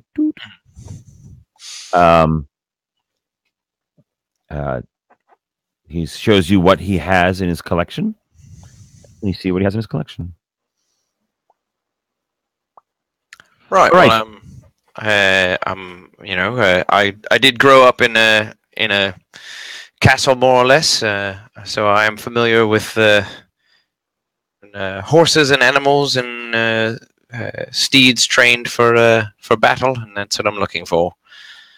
Something appropriate to my size, of course, but ready to ride into a fight if need be. I kind of give him. I kind of and maybe this is something that that Escapo and Victoria haven't even seen before, but I kind of put on my oh, I'm an important person face. Like, yeah, I did grow up the son of a nobleman. It's not like we're laughing behind your back or anything. It's okay. Go right ahead, important small man. Not important like arrogant, but just important like. No, you're the big stuff now. It's all right. Get your war pony. We're here for you. He's that bearing that people have, Yeah. of authority and confidence. Mhm.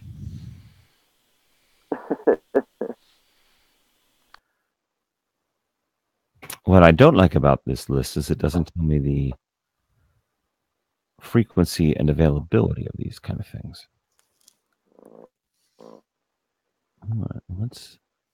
I will make a snap decision. Yeah, I would imagine if they have a halfling population at all, and there's any, it's small. Yeah. And Combat trained doesn't necessarily. It doesn't mean it's trained to fight. It just means it's not going to freak out if you make a charge. He does. So your halfling population in this city is maybe 100 people. Okay. There might be about 100 halflings here total. But yes, he does in fact have a combat trained pony that he would be willing to part with for the low price of 55 gold pieces. Well, my bow costs more than this pony. Jeez. I happen to know that the market price for a combat trained pony is 45 gold. I understand, my friend. This does seem to be a very fine animal, but I can't imagine demand for such a finely trained steed is that high. So I will offer you 40 gold for it. All right. Let us give a. I guess that would be a diplomacy check, eh? What's going to be the best way to haggle? Yeah, probably we're going to say diplomacy. Does he not have bluff? No bluff? Oh, there isn't a barter skill in this game. Yeah, bluff, diplomacy, intimidate, they're all the same for me, so. Yeah, it depends what you want to use it for. Yeah. I'm going to say for negotiating a price, you're going to use diplomacy. I would think so, yeah. Unless you're trying to threaten him into giving it to you for cheaper. Well, my friend, how does a lovely 17 float your boat? 17? That's outrageous. I'll never pay that little. Oh, you mean? I mean on my diplomacy check. All right. I rolled as well, and he comes down to the normal price of 45. Oh, very well. There. Good. Then I'd be happy to give you 45 gold for it, and I'll be shopping for the appropriate accoutrement to go with it as well, saddle and whatnot. All right, that you can find pretty easily. Yeah, if he doesn't carry that at his stables, I'll go to the. Oh, he does. The saddle maker. If it's a separate shop. He does, and at this point, he'll just sell them to you for a market price. Great. Very well then. I will figure out what exactly that is that I need. So that's what I want to do. All right. Anybody else have anything they want to look for, do in the city this first day you're here? I think Madame Victoria would probably like to go and maybe procure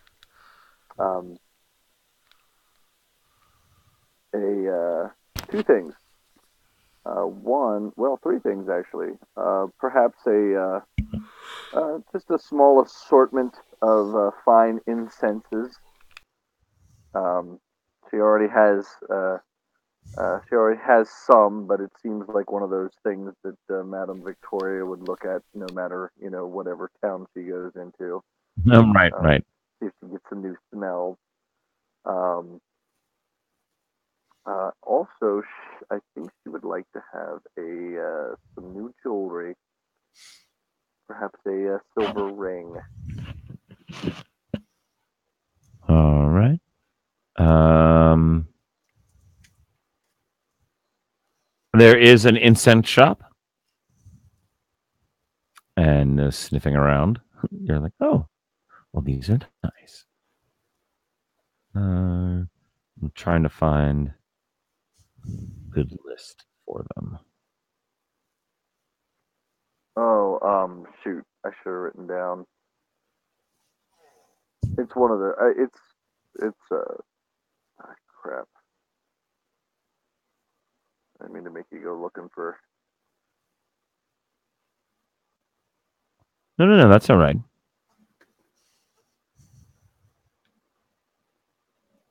Tinctures.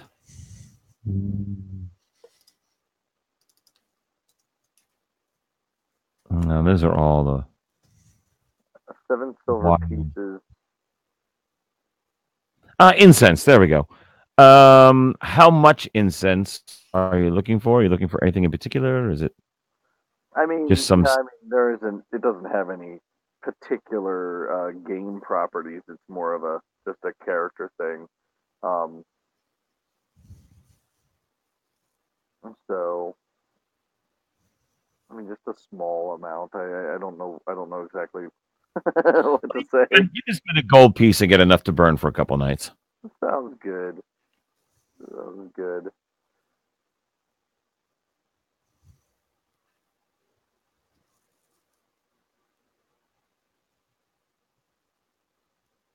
You know what? That's interesting. Why is that? Huh. All right. Okay. Cool. Um. And you were looking for a. Oh yeah, I was thinking a silver ring.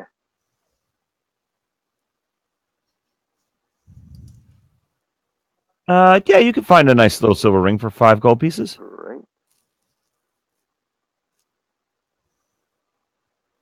And since for the last few days she has been interested in the herbalism, and there is a academic section of town. Perhaps she'll There sure go is. looking for a reference book. Very well. Beginner's Guide to uh, to herbs and flowers. The Academy Middenrecht does have a lobby, a main entryway, and some scholars meet you there. There's a basically a secretary, for lack of a better term, um, and you are inquiring about books on herbalism. Is that what Yes, you're looking for? yes. Yeah, poultices and all sorts of. He directs you to. He says, "Yeah, what you would want if you're interested in learning a little bit with. I do not suppose you wish to enroll in the academy." Oh, I He will looks you. only be Look, here for a short period of time, so no, I cannot commit any time to dedicated study on the matter. yeah, he looks you up and down and instantly assesses that you're a traveling person and not a new citizen. Um, and But perhaps if you have a course by carrier pigeon, I could take that. Can he you get says, your degree here too? "It's yeah, it's your on-scroll degree, yeah." Yes, yes. He says, "Yeah, no, actually, if you want, if you're this is what you're interested in pursuing, I would suggest as your first step to go over to the guild market, and in there you will find the um, Hansel's rare books, yeah, Mm, and you want to look for Um, you want to look for Herbs of the Empire. Yeah, it's a fine book, and it is written by. It was written by Ernst uh, Zagmund. And if you go to Hansel's, ask for Herbs of the Empire by Ernst Zagmund, and if they have a copy, that is a very good introduction into the field of herbalism. It will get you well on your way. Just study hard, and next time you're in town, they maybe enroll for a semester. Oh, I would be delighted to. Thank you so very much. Yeah, you're welcome. I assume you're going to head on over there. Yes, absolutely. All right. Is everybody going with him?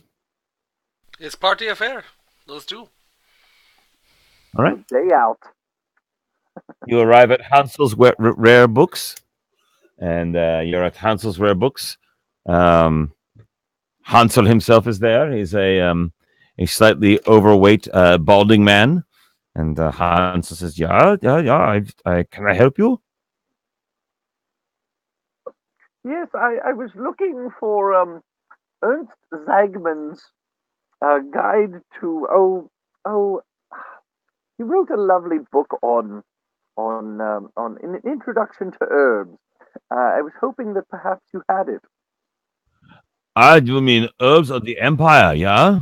Yes, yes, that's the one. Mm. Yeah. I think I might have a copy. You're interested in herbalism, then? Yeah.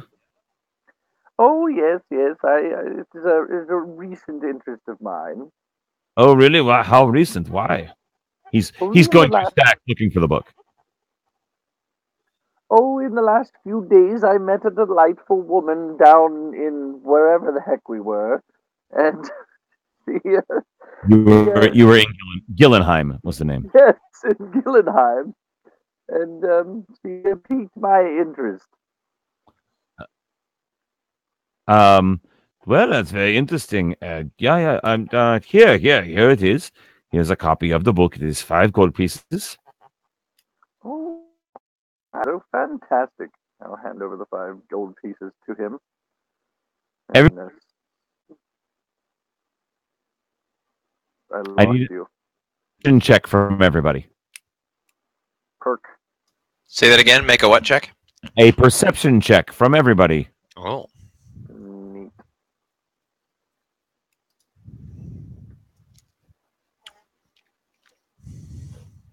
Escapo is lost in the stacks of books. Willstrom Looking for the picture books. Where all them their picture books. That's right.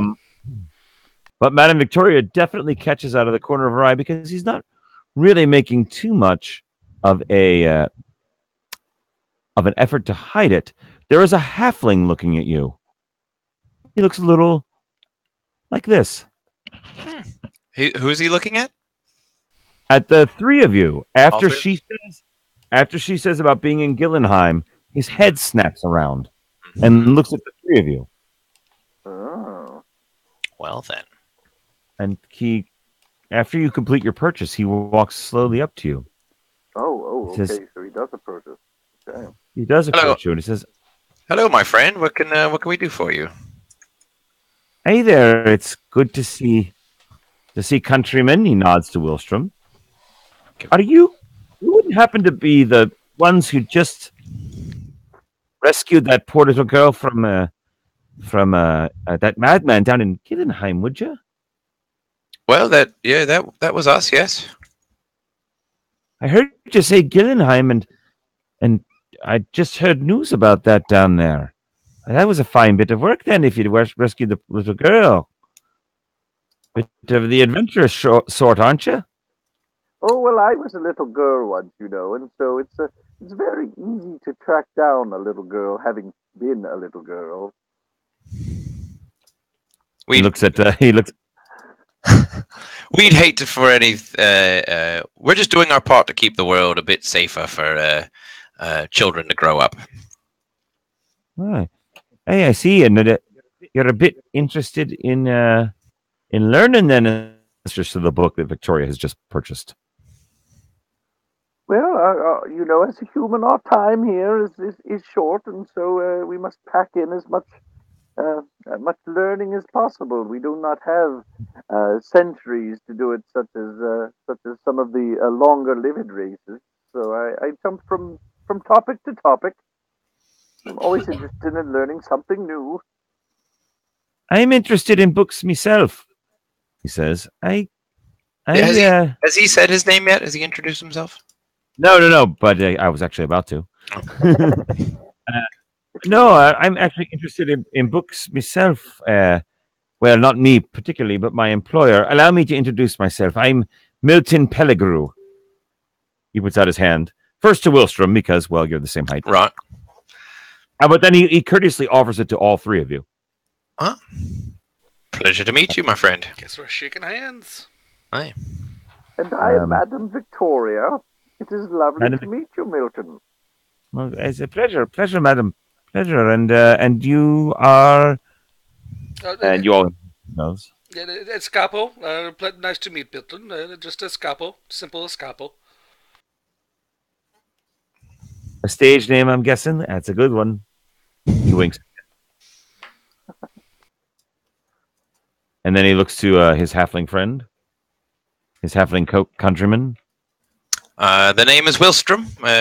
I've been traveling with this lot for a bit now, for a few years. Performers by trade.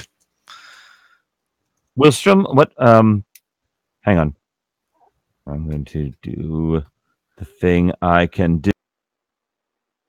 You broke the thing. Oh, no. We lost both of them. I see. Oh, they're whispering. They're whispering. Oh, that's awfully kind. So at least we can see that they're whispering. Yeah. Well, that's fancy. Yeah. I guess, yeah. Those of you watching at home, which is no one, enjoy the show. They're just talking. They're right in front of us. They are right in front of us. Wilstrom is making it. Yes. So I wonder if Wilstrom, is it? You say that name sounds familiar. Yeah. That's hail from a bit north of here, don't you? I do. Wilstrom, and I kind of. What kind of vibe am I getting from him in terms of like trustworthiness? Give me a sense motive. All right. He seems trustworthy. Seems perfectly fine. This guy. I trust no one. Doesn't mean I care. Still looking for those picture books. Oh, is this a full party? No, I was just rolling for fun. Talking to him. Yeah. He is talking right in front of you, though, to Wilstrom, and he's like, interesting. Yeah. Wilstrom Engelbrecht. You don't say. From that that place I'm from, where I've already forgotten what. The East Hampton Engelbrechts. Yeah, I don't remember the name of the town that we decided I was from. It's on the map. Ooh. That narrows it down. Is it? Oh, it is. Engelbrecht is the town. So great. There you go. Yes. Engelbrecht is the town. Mm-hmm. Interesting. Well then.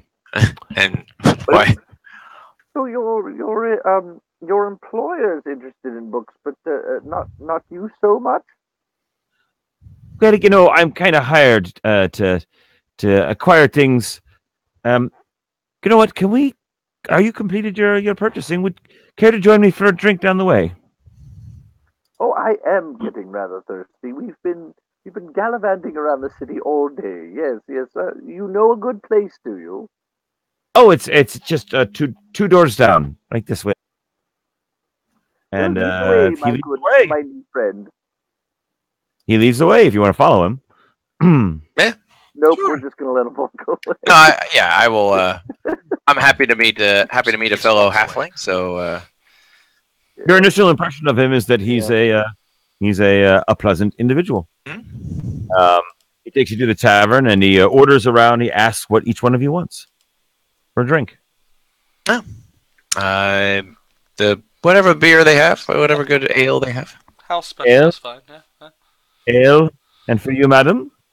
Oh, I would love to have the finest house wine. Oh, very good. A red wine then for Madam Victoria. So he buys you all around of drinks, That was very nice. Yeah. He's a very, very nice man. and he settles down in a table off in the corner. It's not like a totally secluded, dark, dank corner, but it is out of the main way, so we can actually talk to you over any conversations. It's getting to be dinner time, so people are starting to filter in. He says, I have a bit of a problem that for my employers that I'm looking for someone to help. And you seem pretty scrappy. I mean, if you stop that crazy man down there, this could be nothing for you. Am I to take it, am I to understand that you are all with Emmerich's caravan? Oh, yes, yes. Oh, you've heard of Emmerich's caravan as well, I see. He comes through here about every year or so. He's a good man, isn't he? I've had nothing but admiration for the performances he puts on. So you're heading up toward Henrik, up to Reichsbaden, the capital. Are we? He says it as a question. Yes. Yes. It's where the caravan's going. Yes. I can't keep any of my names straight. Um, And the festival, is that where the festival's happening? there's going to be a big the festival's beginning here. of autumn festival is what you're heading toward. Up Yes, there, yeah. Yes, we are heading up towards to partake in the festival. We've heard all the finest performers would be there, and we thought we'd like to see what the finest performers look like. Well, he chuckles. Well, my business actually involves taking some books from here up to the Arcane College, right outside of the capital. Alas, I can't get up there myself just yet. Hire somebody and turn them over to the College of Magic. Oh. Oh well, we're not a courier service necessarily, but we are headed that way. So I see no reason why we wouldn't be able to help you in this regard. I mean, tell you what, there are these two books, 1 and 2, of a set of 3 that I need taken to the capital itself, and there I'll put you. Will pay the balance of what you're owed, and then take the books from you and take them over to the college. I'm willing to pay you 500 gold pieces total to deliver them safely to the capital and to my man there, Marcus Holtz. So Wilstrom is immediately suspicious because 500 gold pieces is a huge amount of money for a delivery. Yeah. Yeah, that just changed the whole ball game. I mean, am I correct? Is that that seems... That's a lot of money. It is a lot of money. Yeah. And he, in fact, says, furthermore, I'm willing to offer you 100 gold pieces down. Can I sense motive again on this? Yes. Now that he's given us more information. Absolutely. You can all sense motive. I'm feeling 17-ish in my sense motive. And Victoria's at 15. Escapo really likes the ale. It's a good beer.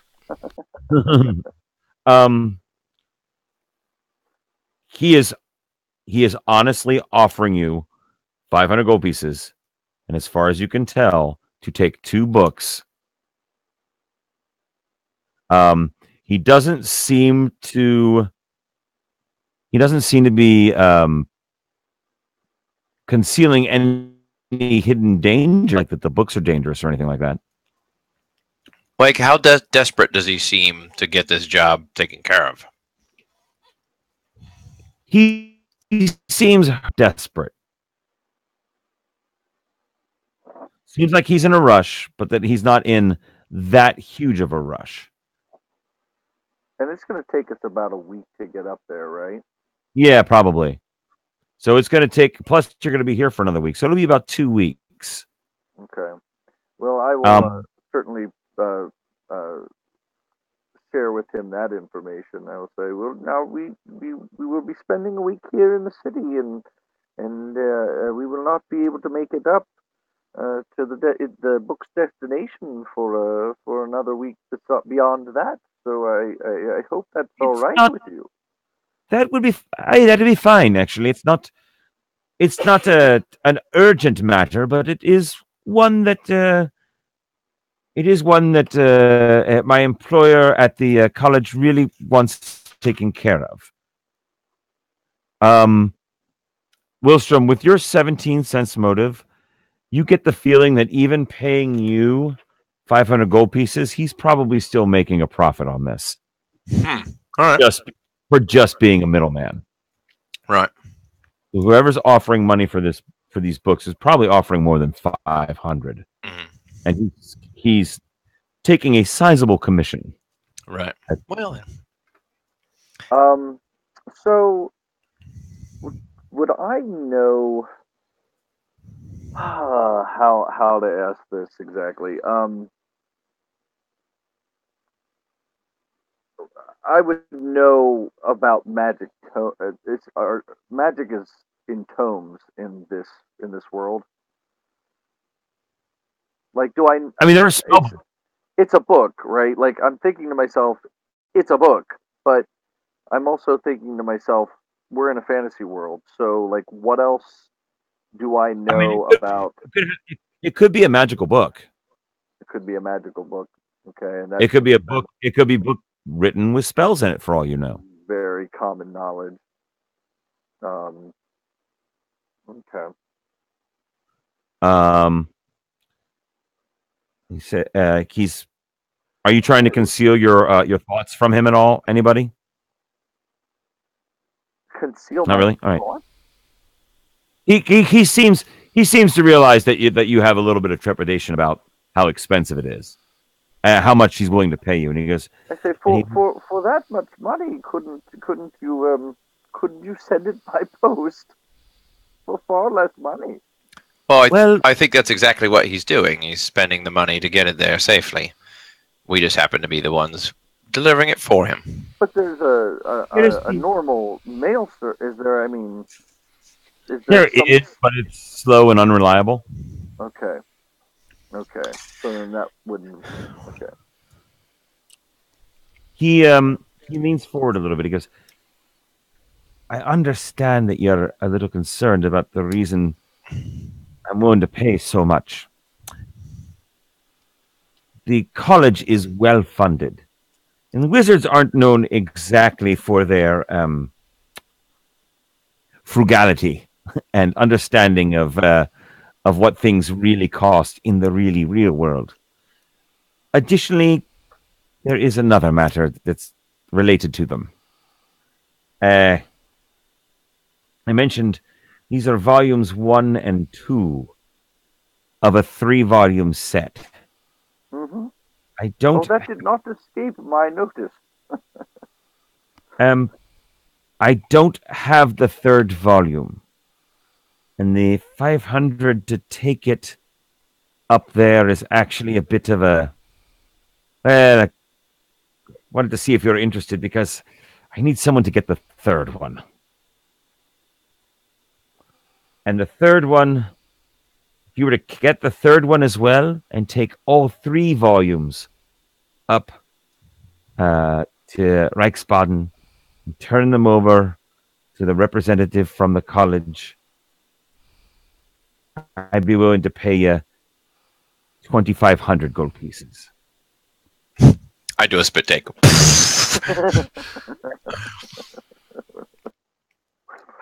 I will warn you, it's the third volume is not in a pleasant place, which is why I'm willing to pay so much. Well then, Master Pellegru, where exactly is this third volume? Well, it's in some ruins, about 4 days, 3 to 4 days east of here. In some ruins, and what's stopping you from going to get it yourself? Well, the nature of the ruins. See, it's in Escanor. Anyone want to give me a knowledge local or knowledge history or knowledge geography? Local history and geography. Yeah, go ahead. None of those. I ain't got none of them. Ooh! I grew up in the area. I know a bit about it. Oh, we've heard of that place. Mm-hmm. Escanor was a Valanthan elven keep that was their border, their stronghold on the edge back when the war was still raging.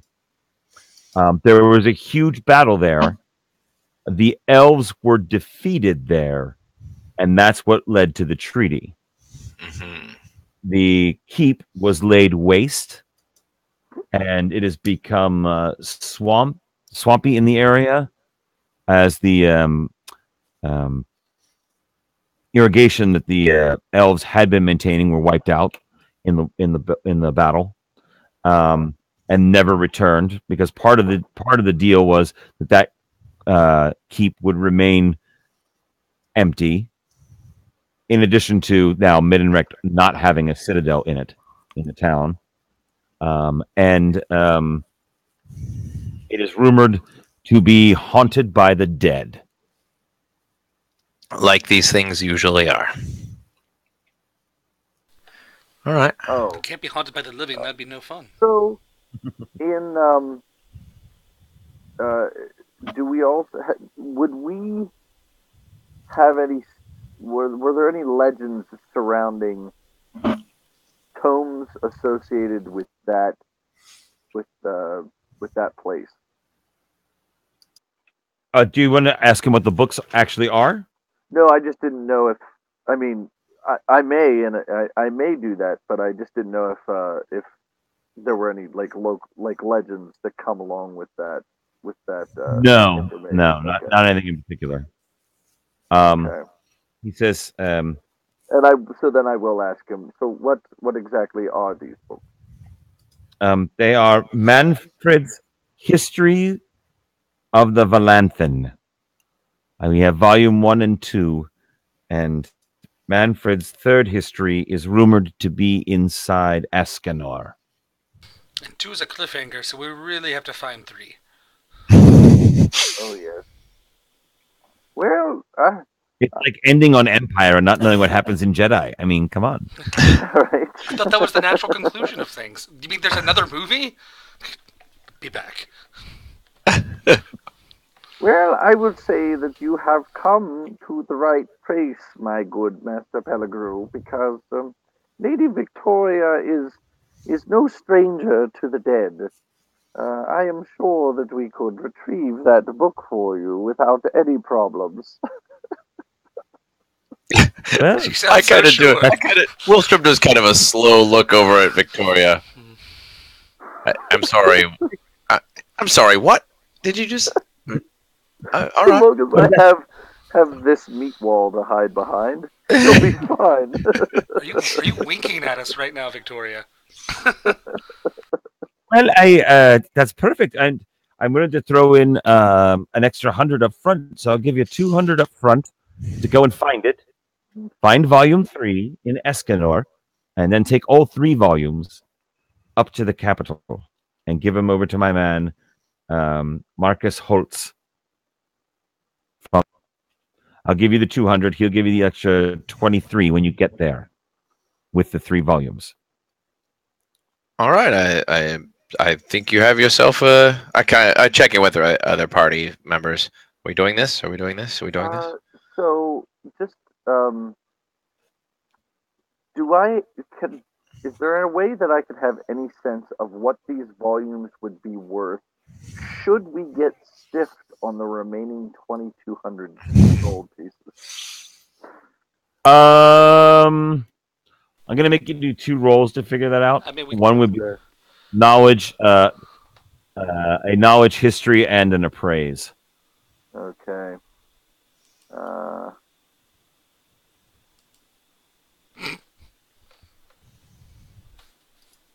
okay, fair enough. No idea. There's my appraise. Okay, fair enough. I don't know a lot about these books, but I'm pretty sure they're valuable, guys.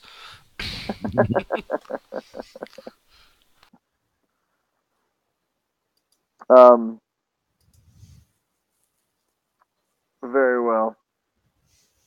He says, "I will. He says, "I will. If you want to go to endeavor for this, here's what I'll do. Uh, I'll give you volume. I'll give you the 200 gold pieces, and volume 1 to hang on to, as a token of faith. I'll hold on to volume 2. You go get volume 3. You bring volume 3 back here to me. I give you volume 2, and then you take them on up." I think that sounds fair, right? Sure. I mean, That's good for me. that's not so much a concern for me. Of I'd just as soon have both of the volumes. I don't know that holding on to them does us any good necessarily. Um,